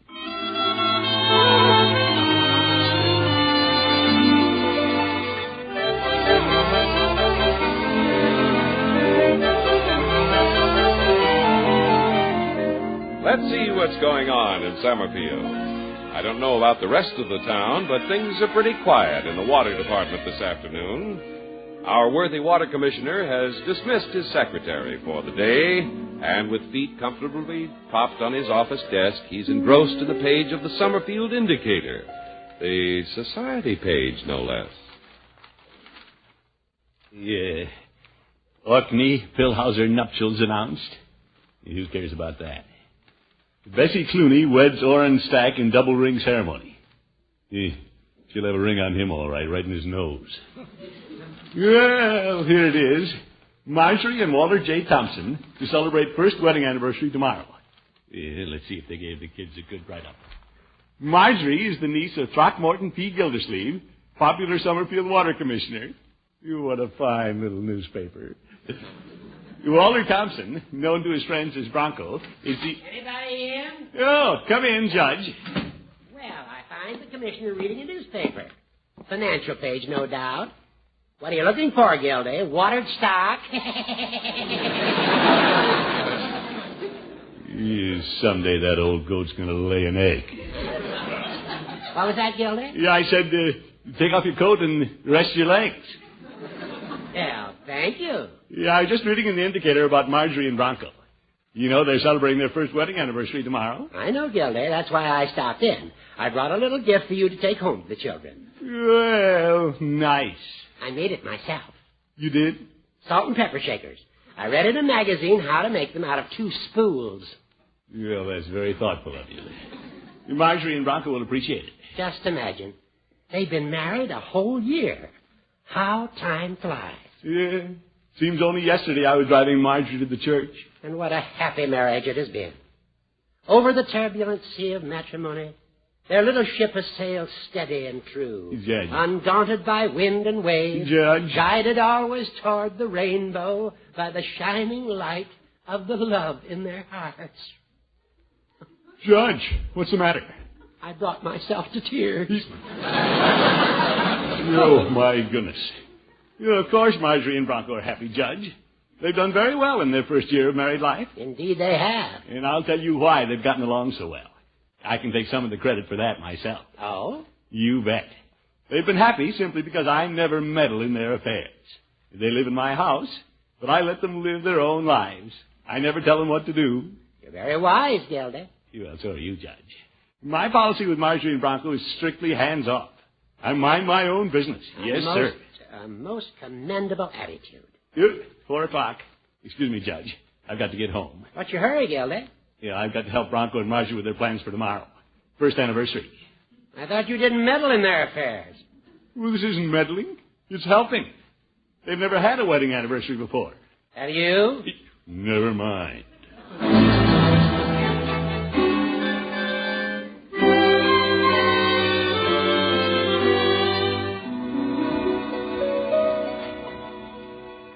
That's a swell idea for tomorrow, Marge. It'll be like having our wedding all over again. Only with no people. There'll be just you and I, Bronco and the minister. I know Mr. Foley will open the church for us. Sure. It'll be our day all to ourselves. Where shall we go? Oh, I don't care, Marge. As long as you're with me. Hello, everybody. I'm home. Is that Unky? Marjorie, Bronco. Hello, Mr. Gildersleeve. Well, you're home early, Uncle Mort. What happened? Nothing. I simply closed up the office. Tomorrow's the big day, kiddies. Lots of things to do. Big story in the paper about your anniversary. I bought 10 copies. Marge has a great idea, Mr. Gildersleeve. Bronco and I are going to be married all over again, Unky. Married again? Isn't once enough? It's a sentimental thing, Mr. Gildersleeve. Lots of people do it, Unky. We're going to reaffirm our marriage vows. We'll have the church all to ourselves. There'll only be the minister. Well, say, by George, that's a great idea. A whole wedding, just like the first one. But without the people. Oh, you have to have people at a wedding. Even an anniversary wedding. That's the best part of it. But, Unky, we were planning... Everybody will come and bring presents. Yeah, I'll wear my tuxedo. We'll have it right here in the living room, and we'll have a big party afterwards. Yeah, but Mr. Gildersleeve... I'll get ice cream tonight from Peavy's. Bertie will bake the wedding cake, and we'll put one candle on it. But, Unky... No, don't you kiddies worry about a thing. I'll handle all the details. There isn't much time, but I'll manage it. Uncle Mort... Yeah, I wonder if there's time to get a story in the paper. You have to get Bertie started on the cake. Invite the guests. Yeah, it's a lucky thing for the kids I'm an executive. I can make things hum. Where's Leroy? Leroy!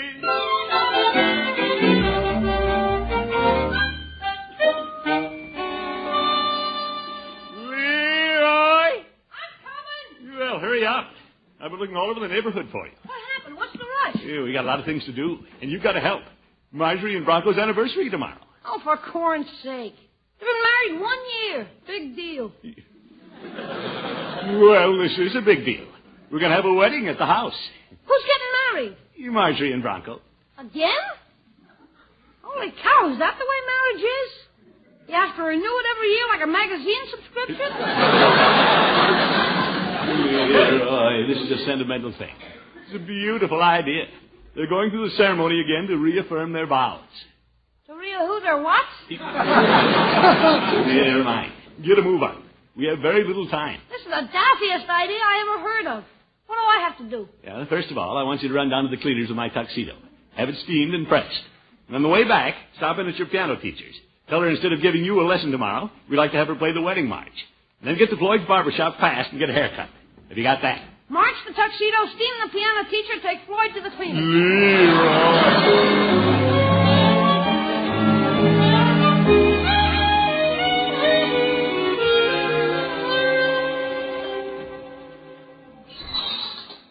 Bertie! Yo, Bertie! Yes, sir? Give Leroy my tuxedo, will you? Your tuxedo? It ain't gonna fit him. Well, he's taking it to the cleaners, Bertie, to have it pressed. Yeah, I'm in a big hurry. You going out tonight, Miss Gilsleeve? No, Bertie, this is for tomorrow. The wedding. Wedding? Where? Here. Here? You, Bertie, please, don't stand in the doorway. I have to telephone. Invite the guests. Call the minister. Yes, sir. Wedding? Here? Tomorrow? Yeah, better call the minister first. Right, George, it's a good thing I'm here to do these things for the kiddies. Takes an older head to get things organized. Yeah, I'm phoning, Bertie. Very busy. What is it? I'm not hearing so good lately. Did you say we're going to have a wedding tomorrow? Yes, Bertie. Anybody we know? Yeah, of course. Marjorie and Bronco. Oh, Miss Marjorie. Who? Yeah. Bertie, I'll explain later. Yes.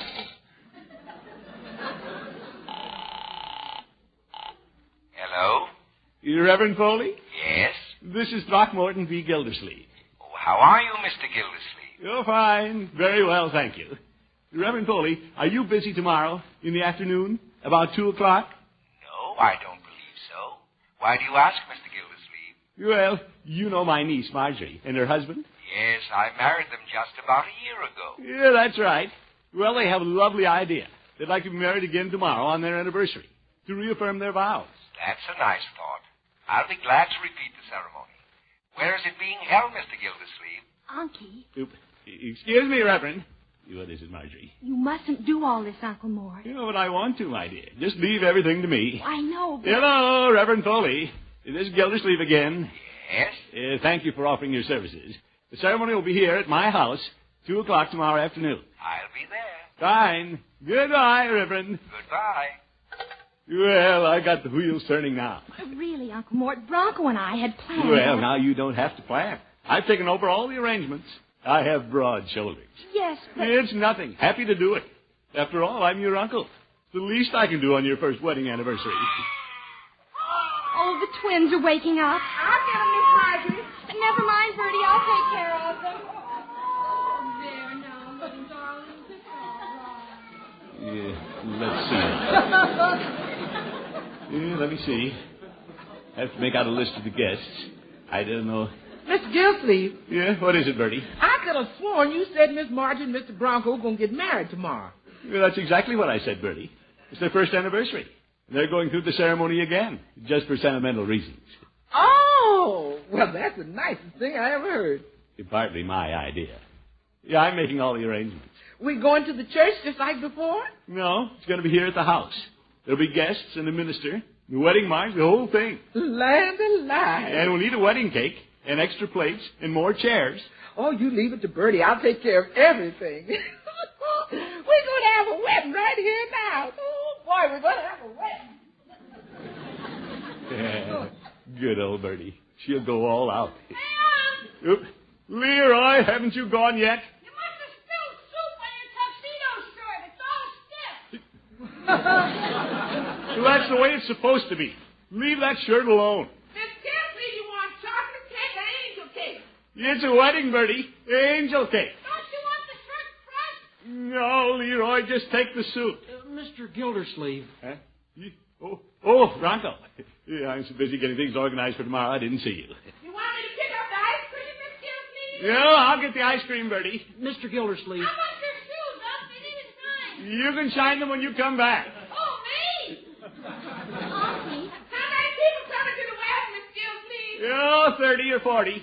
30 or 40? You certainly, my dear. The more, the merrier. Mr. Gildersleeve, Marge and I have Well, if you want more, just give me the names. We'll put chairs out on the lawn, open the front windows so they can hear. Unky, you don't. Now, Margie, you're not imposing on me. Organizing things is my business. This is going to be a beautiful wedding anniversary, probably even bigger than your first one. Gildersleeve, I don't know how you do it, but you just have a way of making people happy.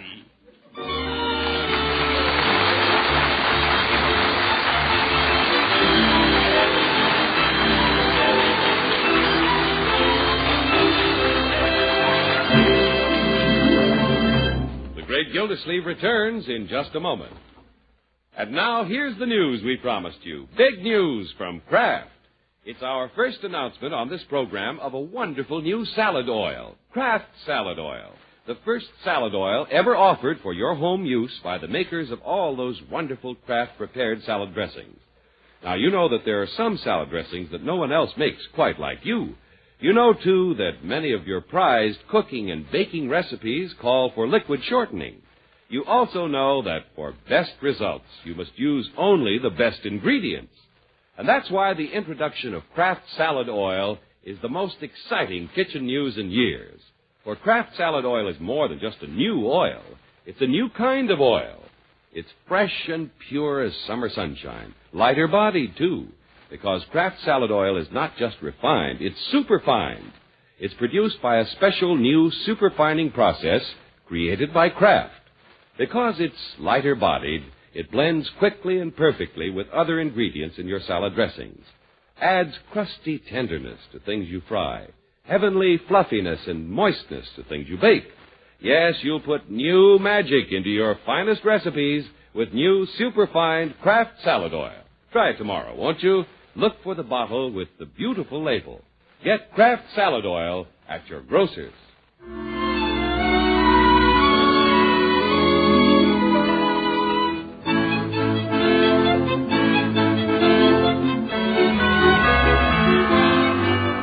Well, the great Gildersleeve is a man of action. When Marjorie and Bronco mentioned the idea of repeating the marriage ceremony on their first wedding anniversary, the great man stepped in and took over.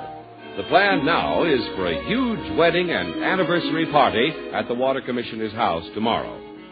How do Marjorie and Bronco feel about all this? Well, it's not what they had in mind. Gildersleeve, you've got things running like clockwork. Cake in the oven? Guests invited? Tuxedo at the cleaners? I hope. All I have to do now is stop into Peavy's, order the ice cream, and everything will be all set. Hello, Peavy. Hello, Mr. Gildersleeve. What can I do for you this evening? Oh, plenty, Peavy. I want about a gallon of ice cream. A gallon? You want to take it along or eat it here? I'm not going to eat at any place, Peavy. This is for the wedding party tomorrow, at my house. Wedding? At your house? You bet. Your line was busy, so I called Mrs. Peavy. You're both invited. Well, whose wedding is it, Mr. Gildersleeve? Bronco and Marjorie. I thought it'd be a fine idea if they celebrated their first anniversary by going through the ceremony again. Minister and everything. My. It's a sweet, sentimental idea. Why, I'll bet you'd like to do it yourself, Peavy. Well, no, I wouldn't say that.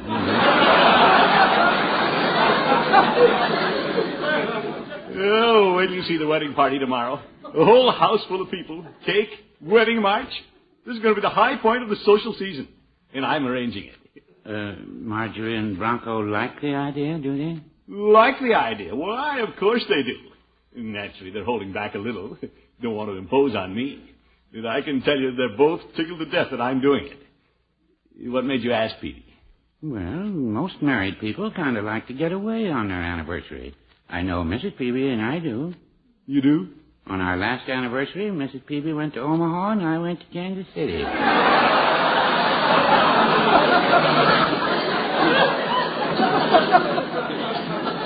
Fine anniversary. Yes, it was. Funny thing, we were glad to see each other when we got back. It surprised both of us. Well, this is different, Peavy. Our family likes to stay together. We like friends. The house will be jumping tomorrow. All right, Mrs. Peavy and I'll be there. Fine, Peavy. We'll just sit while you jump. See you tomorrow, Peavy.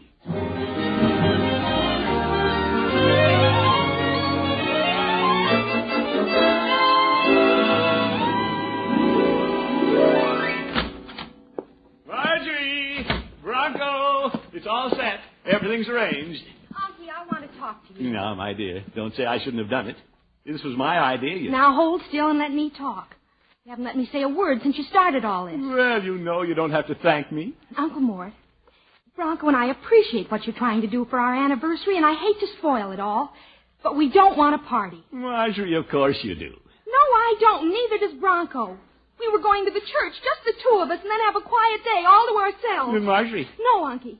I'm sorry you got yourself into this. I didn't want to hurt your feelings. But now I'm saying no big wedding here at the house. But... no big party. But... absolutely no, and that's final. She means it. Oh, brother. Now I'll have to call the whole thing off. You're so surprised, Unc. I got a haircut and I talked to my piano teacher. It's okay for the wedding march. Yeah, you better go back and tell your piano teacher it's all off. What? Yeah. Marjorie put her foot down. No wedding party. What the heck? I can cancel the piano teacher, but I got a haircut for nothing. Yeah, that's life, my boy. Now I have to call Reverend Foley and tell him it's all off. I hate women.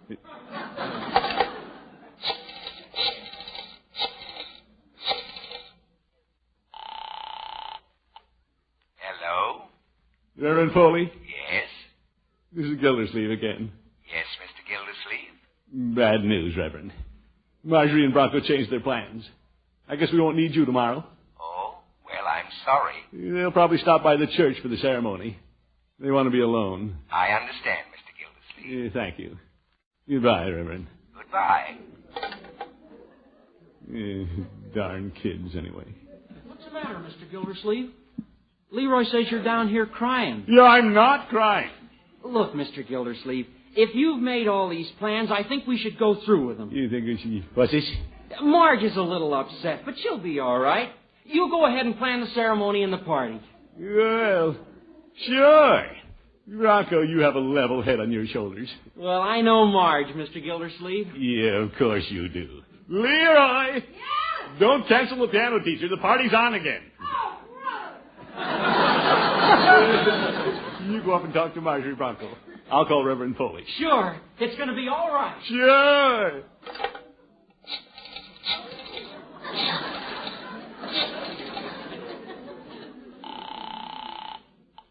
Hello?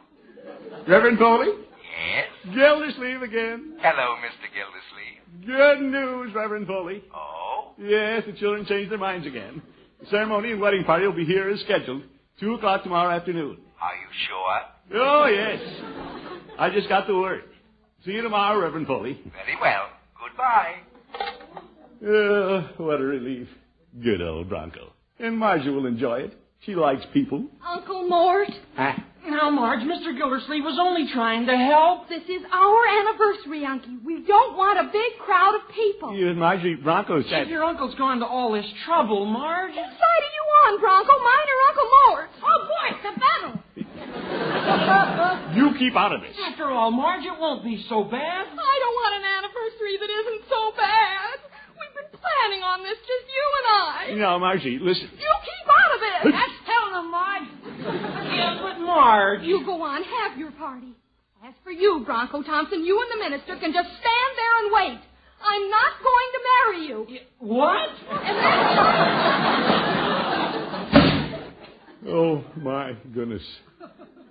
I guess I said the wrong thing. They've been married a year. It's their first anniversary, and now she isn't going to marry him. I don't get it. Run along, Leroy. You too, Bronco. Oh.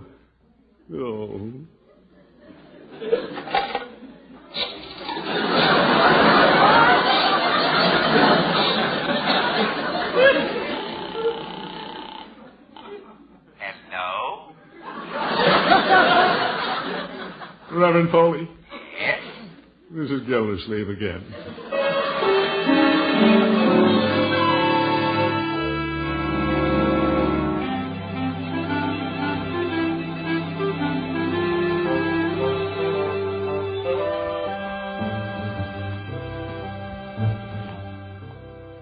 I wish Bronco and Marjorie could have taken a walk with me.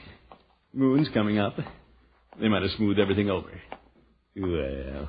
maybe they'd patch up their differences while I was out. They couldn't still be mad at each other. Yeah, I wonder. Margie! Bronco! No answer. Hey, Unc, have you seen Marge and Bronco? Aren't they here? Heck no. Bertie's taking care of the twins. Bronco stormed out, and pretty soon old Marge went out. They just disappeared. Well, they'll be back. You go read a book or something. What an uproar. Oh, dear. Yeah, I think I'll lie down on the couch.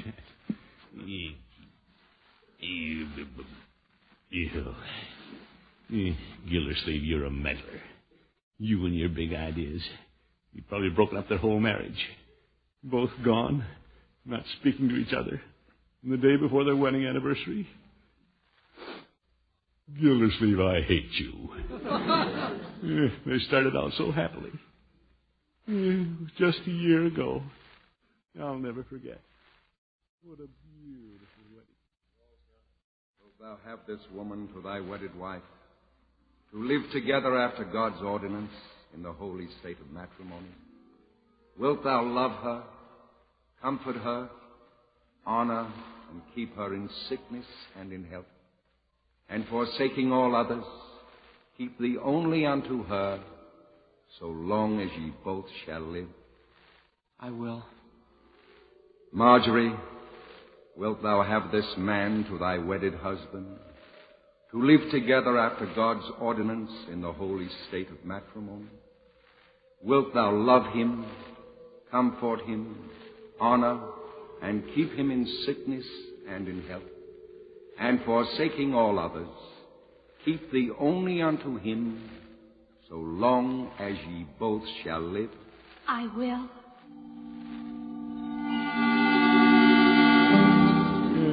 Just a year ago.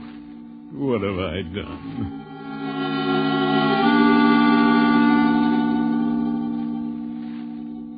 Forasmuch as Walter and Marjorie have consented together in holy wedlock, and have witnessed the same...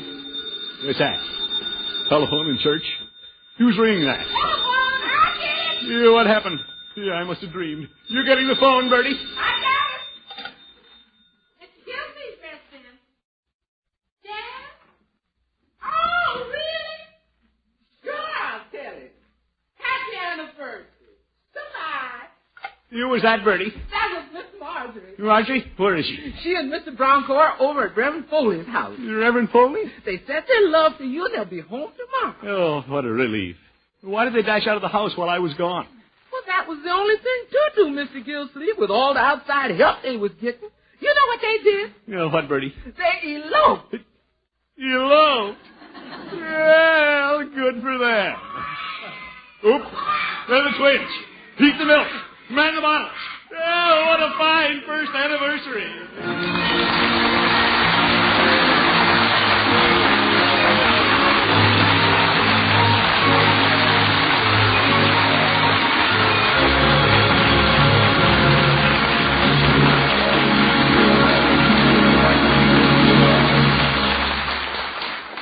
The Great Gildersleeve will be right back. Don't forget marvelous new Kraft salad oil. First salad oil for home use ever offered by Kraft is on sale now at your grocer's. Use this new superfine, lighter-bodied oil for those wonderful homemade salad dressings that no one else can make quite like you. Use it in those wonderful chiffon cakes you take such pride in. Use it in all your cooking or baking recipes that call for liquid shortening. Get Kraft salad oil in either the pint or quart bottle tomorrow at your grocer's. Look for the bottle with the beautiful label. Hey,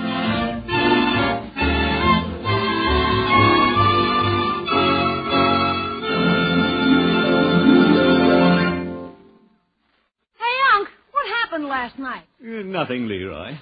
Marjorie and Bronco just decided it'd be fun to elope, that's all. It was their own idea. All I did was act as what's the word for it? Big pest? No. I only did what I thought was right. And I'll tell you this, my boy. From now on, I'm going to say absolutely nothing. I'm going to be as tight-mouthed as a clam. Good for you, Unc. Oh, somebody at the door. Yeah, I'll get it, Leroy.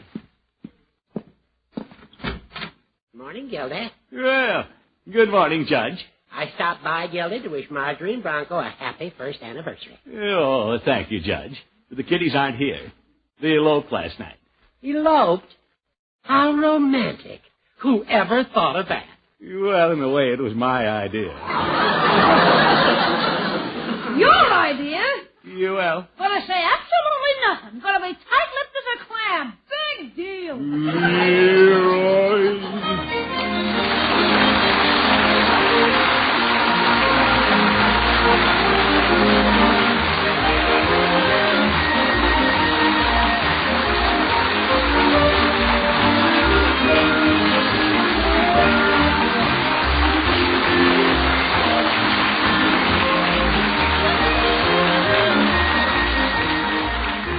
The Great Gildersleeve is played by Willard Waterman. The show is written by Paul West, John Elliott, and Andy White, with music by Robert Armbruster. Included in the cast are Walter Tetley, Mary Lee Robb, Lillian Randolph, Dick Crenna, Joe Forte, Lee Keel, Earl Ross, and Dick LeGrand. This is John Heaston saying good night for the Kraft Foods Company, makers of the famous line of Kraft quality food products. Be sure to listen in next Wednesday and every Wednesday for the further adventures of the Great Gildersleeve.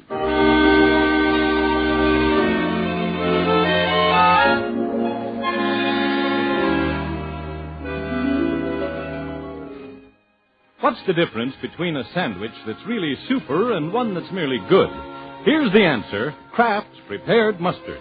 For when you add a little mustard to cold meats or cheese, you add a lot of tang. Hidden flavors pop right out. Every bite tastes better. There are two kinds of Kraft mustard, you know. Kraft salad mustard, mild and delicately spiced, and Kraft mustard with snappy horseradish added. Have both on hand for different tastes, different uses. With either kind, when you add a little mustard, you add a lot of tang. Get Kraft's Prepared Mustard. Don't miss The Falcon each Sunday over this station. Check your newspaper for time of broadcast and listen next Sunday as the Falcon solves the case of the Dutch doll.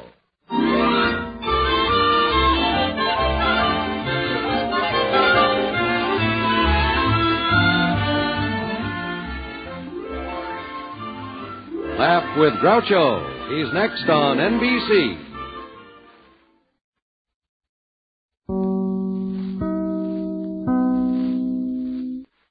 The Kraft Foods Company presents Willard Waterman as the Great Gildersleeve.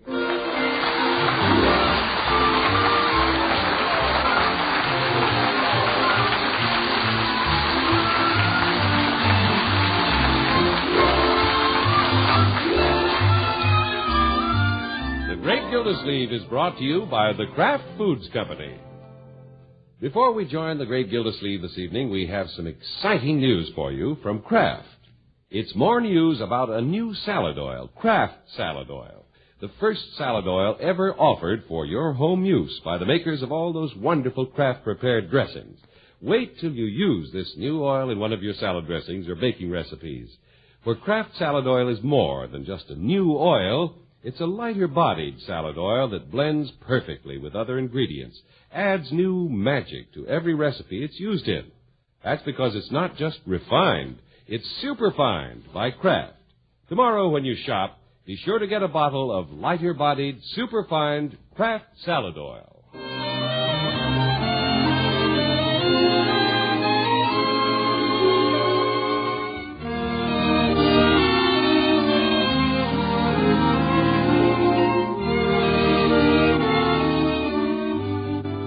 Well, it's late afternoon in the great Gildersleeve's town of Summerfield, the hour when the menfolk are closing their places of business, while at home pleasant aromas waft out of the kitchen windows and float tantalizingly down the streets. Well, somebody's having pot roast. Hope it's us. Mr. Gildersleeve? Yo, Bronco. Hello, Bronco. Wait a minute. I'll walk home with you. You all right? You're fine, son-in-law. Oh, how was your day, Mr. Gildersleeve? You're fine. How was yours, my boy? Ah, great. Good. Bronco! Well, little Leroy. Hello, Leroy. Hi. Yeah, isn't this wonderful? The gathering of the clan. Link arms, men. We'll march home together. The camels are coming, tra-la-la-la. The camels are coming, tra-la-la-la. The camels are coming, tra-la-la-la. What's going on in here? Yeah, the camels are coming, Bertie. Camels? Is the circus in town? No, Bertie. The circus is right here in the living room. Hello, Marge. Hello, darling. Hello, Leroy. Hi. I dropped in Dad's bookstore today, Marge, and he said he'd like to stop by and see the twins on his way home. Oh, that's wonderful. Yes, indeed. We haven't seen Mr. Thompson for quite a while. He's a fine fellow. Is Mrs. Thompson coming, Bronco? Mother? Oh, no, she's home. Good. Yeah, I imagine she has dinner to get, too. Well, I'm going to run upstairs and see the twins, Marge. Why don't you bring them down while I straighten up the living room a little? Yeah, I'll help you, Marjorie. Gee, I'm disappointed that Mrs. Thompson isn't coming, too. Yeah, so am I. But I'll try to get over it. Now, Unky. Then I'm delighted that Mr. Thompson's coming by. I've always felt a little sorry for him. He's such a kindly man. Yeah. I wonder if he's always been absent-minded, or if he got punchy living with that drill sergeant. Uncle Mort. Yeah, there he is. I'll get it. No, I'll get it, Bertie. You stick to the pot roast. Your father's here, Bronco. Coming, Marge, honey. Well, hello, Mr. Thompson. Oh, there you are, Gildersleeve. You come right in. Glad to see you. Thank you. I knew this was the right house. I lose my bearings, you know. Yeah, this is the house, all right. Oh, I knew it was, because the other three weren't.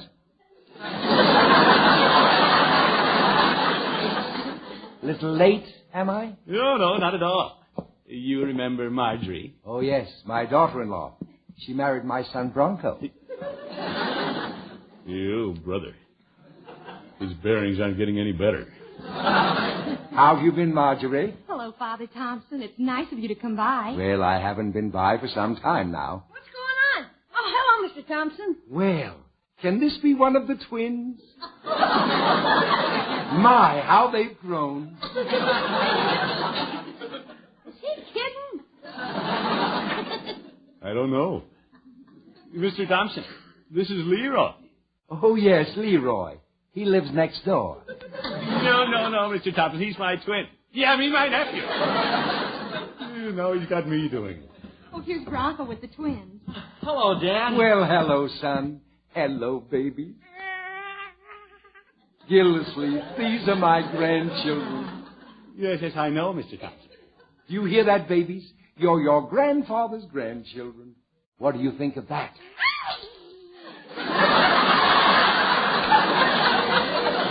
She likes you, Mr. Thompson.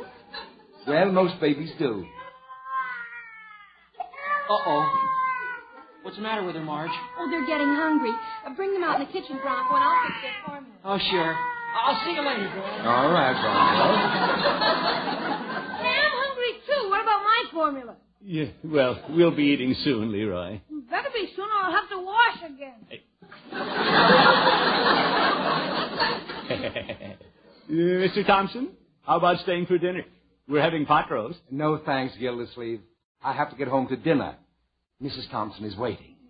By the way, how is Mrs. Thompson? Oh, Martha's about the same. Charming woman. Who? Your wife, Mrs. Thompson. Oh, yes. Well, I got to go home. I didn't get to see much of the twins, though, Gildersleeve. Well, Mr. Thompson, you should come more often and stay longer. I'd like to. I've always been very fond of you, Gildersleeve. But you know how it is with you and Martha. Me and Martha? Yes. You two just don't seem to hit it off. Well, Mr. Thompson, where did you ever get that idea? From Martha.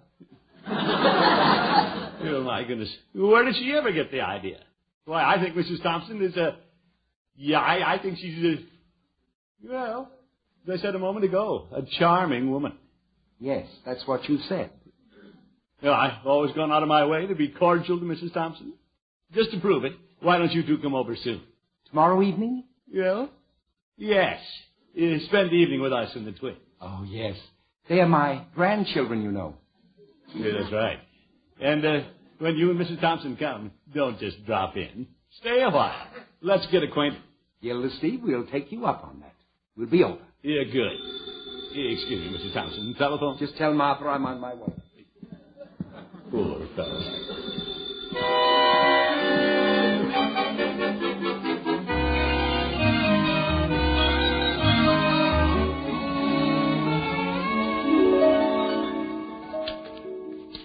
Yeah, I'd better sign these letters, close the water department, and get home. Yeah, I'm glad I invited Mr. Thompson over for dinner tonight. He's absent-minded, but he's good company. Say, I wonder if he'll forget to bring Mrs. Thompson. No such luck. Anybody here? You, Judge Hooker. Is the water buffalo still at the water hole? Yeah. Come in, Judge. There's still room for an old goat. Thank you, Gilda. How do you like the poppy in my locale? Yeah, say, I'll have to get one, too. Saturday is Poppy Day, isn't it? Yes, but I got mine early. Gildy, old friend, wouldn't you like to improve your musical education? Yeah, Judge. Don't tell me you brought your flute with you. No. But guess what I have in my pocket? A hole? No, Gildy. I have tickets to the band concert in Kraft Park this evening. It's the opening of the season. Well, I'll have to hear it from my front porch, Judge. Oh? In fact, I doubt if I'll even hear it. Mrs. Thompson is coming over. Is she coming over? My sympathy. Well, Judge, I'm doing it out of friendship for Mr. Thompson. He's put up with her for 30 years. I can put up with her for a couple of hours. Splendid thing to do, Gilda. Yeah, I think so. But you know how it is with me, Judge. If I do say so myself, I go out of my way to get along with people. It's a commendable attitude on your part. If only more people were like that. Well, you can't expect everybody to be perfect, Judge. No. Well, I'm sorry you can't attend the concert with me. It's going to be a most interesting program. They've included my favorite number. Yeah? The Whistler and his dog. I can whistle it for you. Yes, Judge, please. Judge, I'll hear it from my front porch.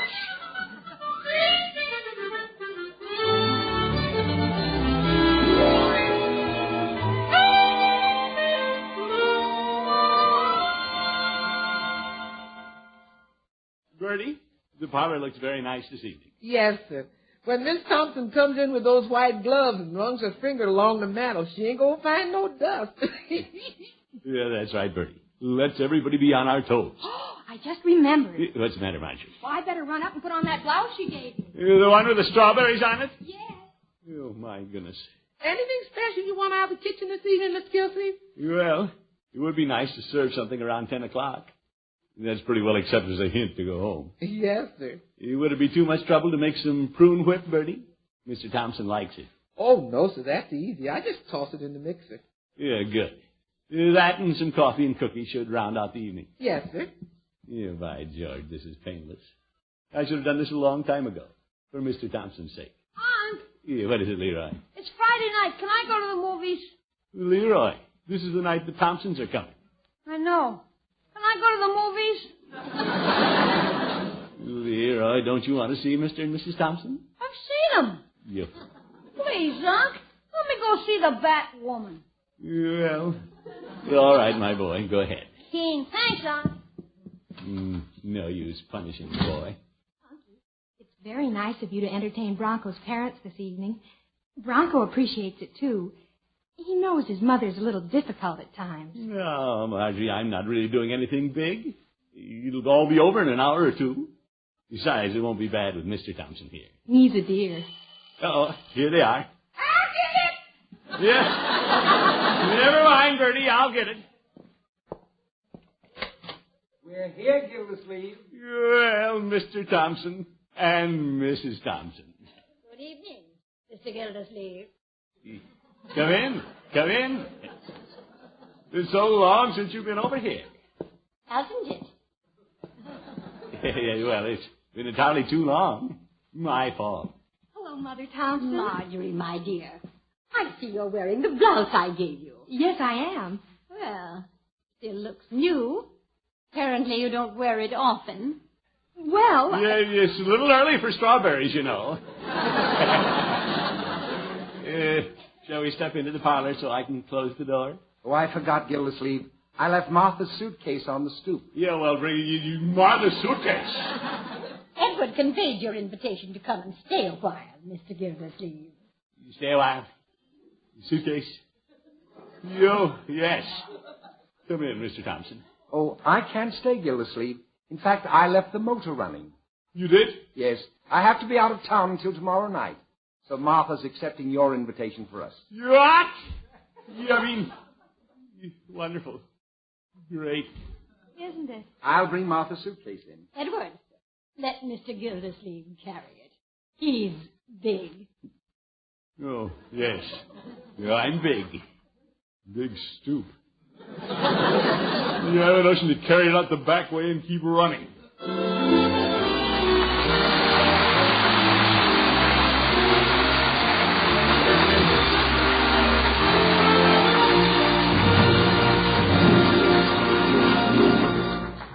The great Gildersleeve will be back in just a moment. It's lighter-bodied.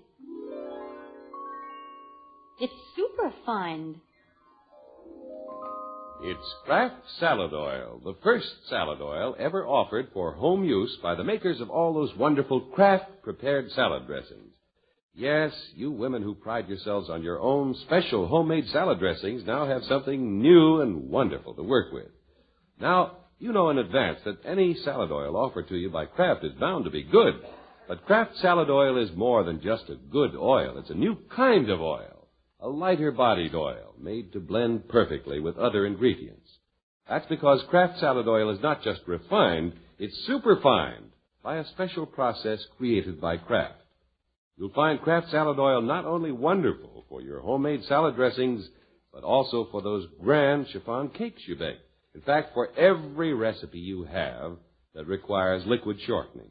So don't wait to try this new Kraft Salad Oil. Remember... It's lighter-bodied. It's superfine. Get Kraft Salad Oil tomorrow at your grocer's.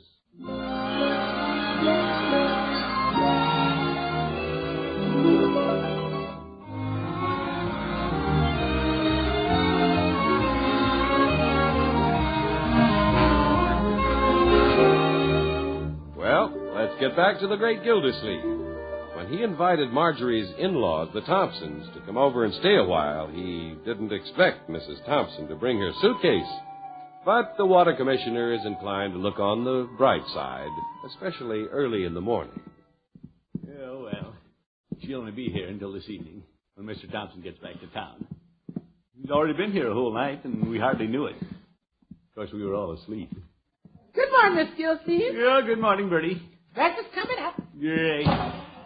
Good morning, Leroy. Hi, Unc. Leroy, Why are you gulping your prunes? I'm getting out of the house before Mrs. Thompson comes down. Leroy, that isn't hospitality. You shouldn't eat until everybody's seated. You wait for the rest of us and say good morning to Mrs. Thompson. I met her in the hall and said good morning. Made me go back and wash my ears. Yeah? Probably a good thing she came. Stand up, Leroy. Here they come. Oh, for corn's sake, do I have to salute? Well, good morning, Mrs. Thompson. Good morning, Mr. Gildersleeve. Hello, Bronco. Marjorie. Good morning, Unky. Hello, Mr. Gildersleeve. Where shall we seat, Mother? Why, opposite me, at the head of the table, of course. May I, Mrs. Thompson? Oh, thank you, Mr. Gildersleeve. Not at all. Fine day, isn't it? Leroy, I see you've eaten most of your prunes. Couldn't you wait for the rest of us? Well... Yeah, Mrs. Thompson, did you get a good night's rest? Hardly. I hope the twins didn't keep you awake, Mother. It wasn't that, son. Mr. Gildersleeve, sleep is so essential to good health. Next time you buy, you should give more attention to the selection of your mattresses. I'm sorry if you lost some sleep. Perhaps you can catch up on it tonight. Yeah, you'll be home in your own bed tonight. Leroy. Ouch!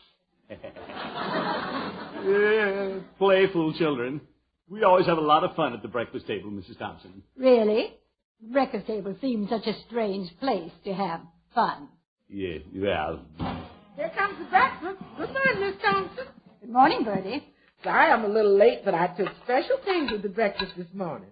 Well, Bertie, bacon, eggs, cottage fried potatoes, waffles with parquet. Oh, boy. Yeah, it looks great, Bertie. Thank you, sir. And it's beautifully served, too, Bertie. Thank you, ma'am. Yeah, Bertie's some cook. Thank you, sir.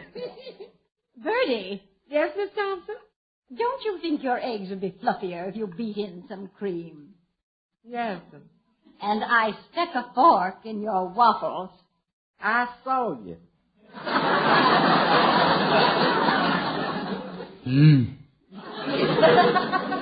Mother, would you like to start passing things? Bronco, I'm instructing Bertie. Zeke. Now, Bertie, the secret to light, tender waffles is having the waffle iron hot.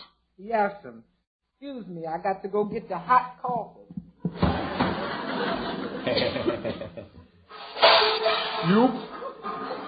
Bertie must have dropped something. Yes. Well, will you excuse me a minute? Well, certainly, Unky. What a noisy household. Yes. Now, Bertie.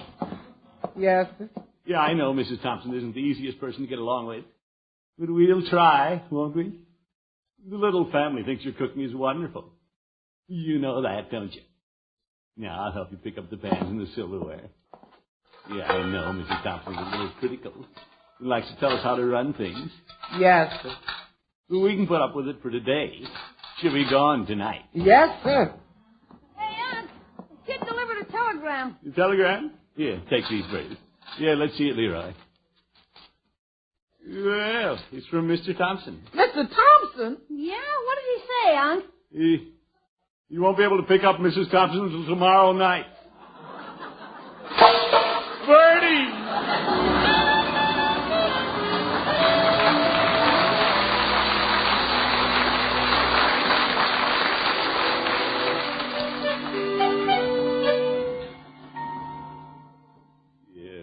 Busybody that Mrs. Thompson is. Now, Unky? Marjorie, if it weren't for Mr. Thompson, I wouldn't put up with it. Well, yesterday wasn't so bad.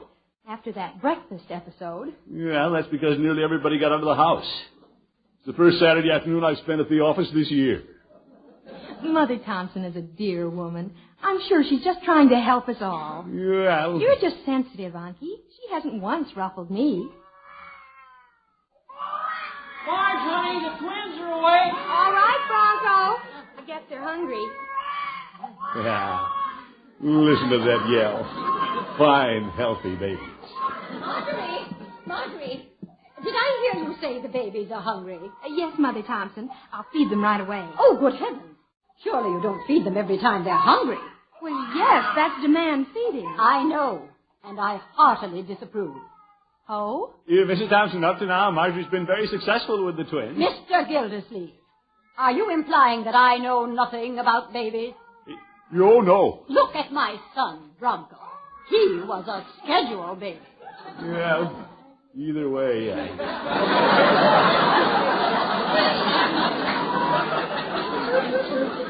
You see, Mother Thompson, Bronco and My dear Marjorie, you and Bronco are scarcely more than children yourself. Mrs. Thompson. Now, my dear, we'll put them on a schedule. I'll go up and amuse them. We'll feed them at the proper time. Unky, did you hear that? Yeah, Margie, control yourself. We've managed for 2 days. We can make it until Mr. Thompson picks her up tonight. Yes, Leroy? That kid was by again with another telegram. Oh, no. Well, let's open it. Another day. Can I go to a movie tonight? Yes, Leroy, and I'll go with you. Did I hear someone mention another telegram? Oh, yes, Mrs. Thompson. Mr. Thompson's delayed again. Where'd he go, to South America? Yeah, Leroy. Well, this presents a problem. My canary has to be fed. Your canary? I left ample food, but now she'll have to be attended to. I don't feel I should leave her at home alone any longer. Well, that's no problem, Mr. Thompson. You run up and pack your bag, and I'll back the car out. Oh, I wasn't planning to leave. You right? Here's the key to my house, Mr. Gildersleeve. And a quarter for some birdseed. Birdseed. And you might put fresh water in her cage. Fresh water. And canaries get terribly lonely. So stay and talk with her for a little while. Now she's got me talking to canaries.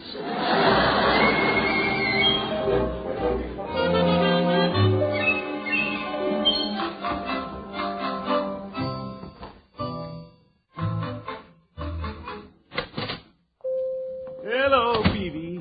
Hello, Mr. Gildersleeve. What can I do for you today? Peavy, I want some birdseed. How's that? Birdseed, Peavy. Oh, you have a bird on your hands, do you? Yeah, I'll say, and what a bird. We've had Mrs. Thompson on our hands for 2 days, and the Ann still isn't in sight. My. Now she wants me to take some birdseed to her house and feed her canary. It isn't funny, Pete. Yeah, I think it is. Out of the goodness of my heart, I invited the Thompsons over for an evening. And then Mr. Thompson had to go out of town, and we've had Mrs. Thompson with us ever since. You don't say. Well, you care for some aspirin along with your birdseed? No, thanks, Peavy. I'll weather the storm. I'll do it for Mr. Thompson's sake. And here's your birdseed, Mr. Gildersleeve. Anything else? Well, you might give me a tall Coke, Peavy. Yeah, Yeah, I think I'll sit a spell. I'm in no great hurry to get home. Oh, excuse me, Mr. Gildersleeve. Peavy's Pharmacy. How's that? Yes, he is. It's for you, Mr. Gildersleeve. For me? Yeah, thanks, Peavy. Hello. Mr. Gildersleeve? You, Mrs. Thompson. Are you dawdling on the way? You dawdling? I phoned home and got no answer. Marjorie said I'd probably find you at the drugstore. Well, I'm here. So I see. Well, after you feed the bird, don't forget to cover the cage. Yo, I won't. And please hurry and feed the bird. Goodbye, Mr. Gildersleeve. Goodbye, Mrs. Thompson. Forget the Coke, Peavy. Mrs. Thompson hustling you along, is she? No, Peavy. Mrs. Thompson may push everybody else around, but she isn't telling me what to do. No, I wouldn't say that.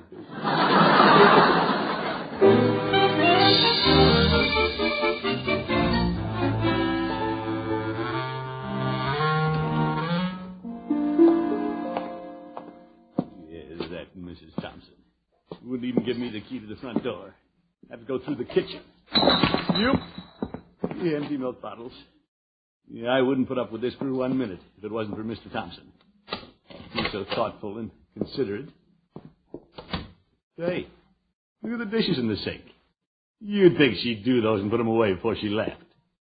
In a bologna ring on the dining room table. What a housekeeper. Yeah, I wonder where the bird is. Oh, hello, Gildersleeve. What's that? Hello, Mr. Thompson. Mr. Thompson! Yes.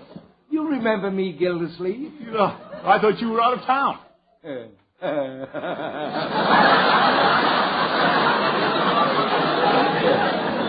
Mr. Thompson, what are you doing in your easy chair with your shoes off, smoking a cigar? Have you been here all the time? Of course not, Gildersleeve. I had to go out and send a couple of telegrams. Oh, my goodness. Mr. Thompson, you don't know what I've gone through the last 2 days. Oh, yes, I do. Sit down, Gildersleeve. Have a Coke and a cigar. Well, I may as well. Mr. Thompson, this is a sneaky thing for you to do. How far is it to the telegraph office?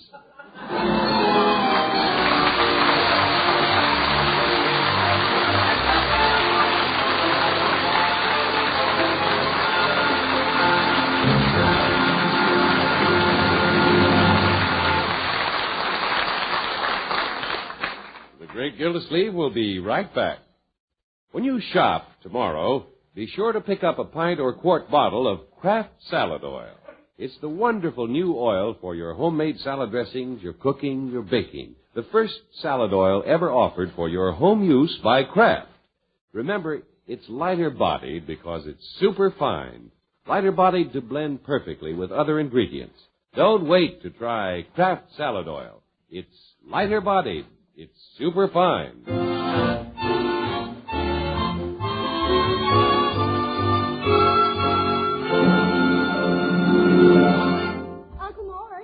What is it, my dear? We have news for you, Mr. Gildersleeve. News? What happened? What's up? Leroy, don't be pushy.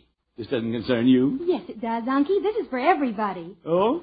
We finally decided on names for the twins. You have? Holy cow, it's about time. Leroy. So many people helped us out, and we're very grateful. All our friends were wonderful.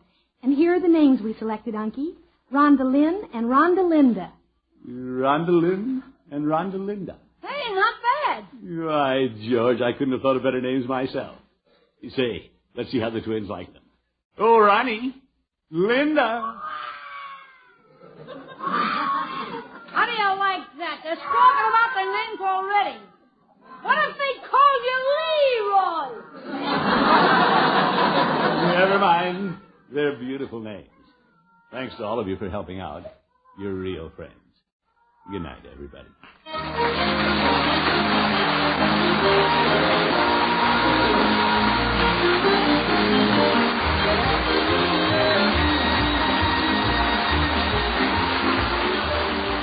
The Great Gildersleeve is played by Willard Waterman. The show is written by Paul West, John Elliott, and Andy White, with music by Robert Armbruster.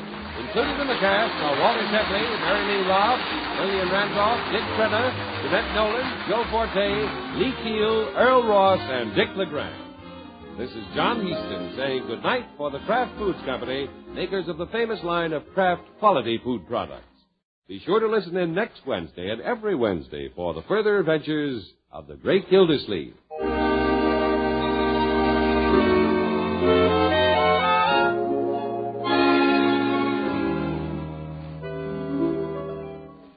Next time you raid the icebox or sit down for a between-meal snack, don't forget to add a little Kraft prepared mustard to that cold meat you eat or that sandwich you make. For when you add a little mustard, you add a lot of tang. There are two kinds of Kraft mustard: salad mustard with that delicately spiced mild flavor, and Kraft mustard with snappy horseradish added. Have both kinds on hand. Then for extra zest in meat or cheese, just add a little mustard, and you'll add a lot of tang. Buy Kraft's prepared mustard. Don't miss The Falcon each Sunday over this station. Check your newspaper for time of broadcast and listen next Sunday as The Falcon solves the case of the unwelcome wife.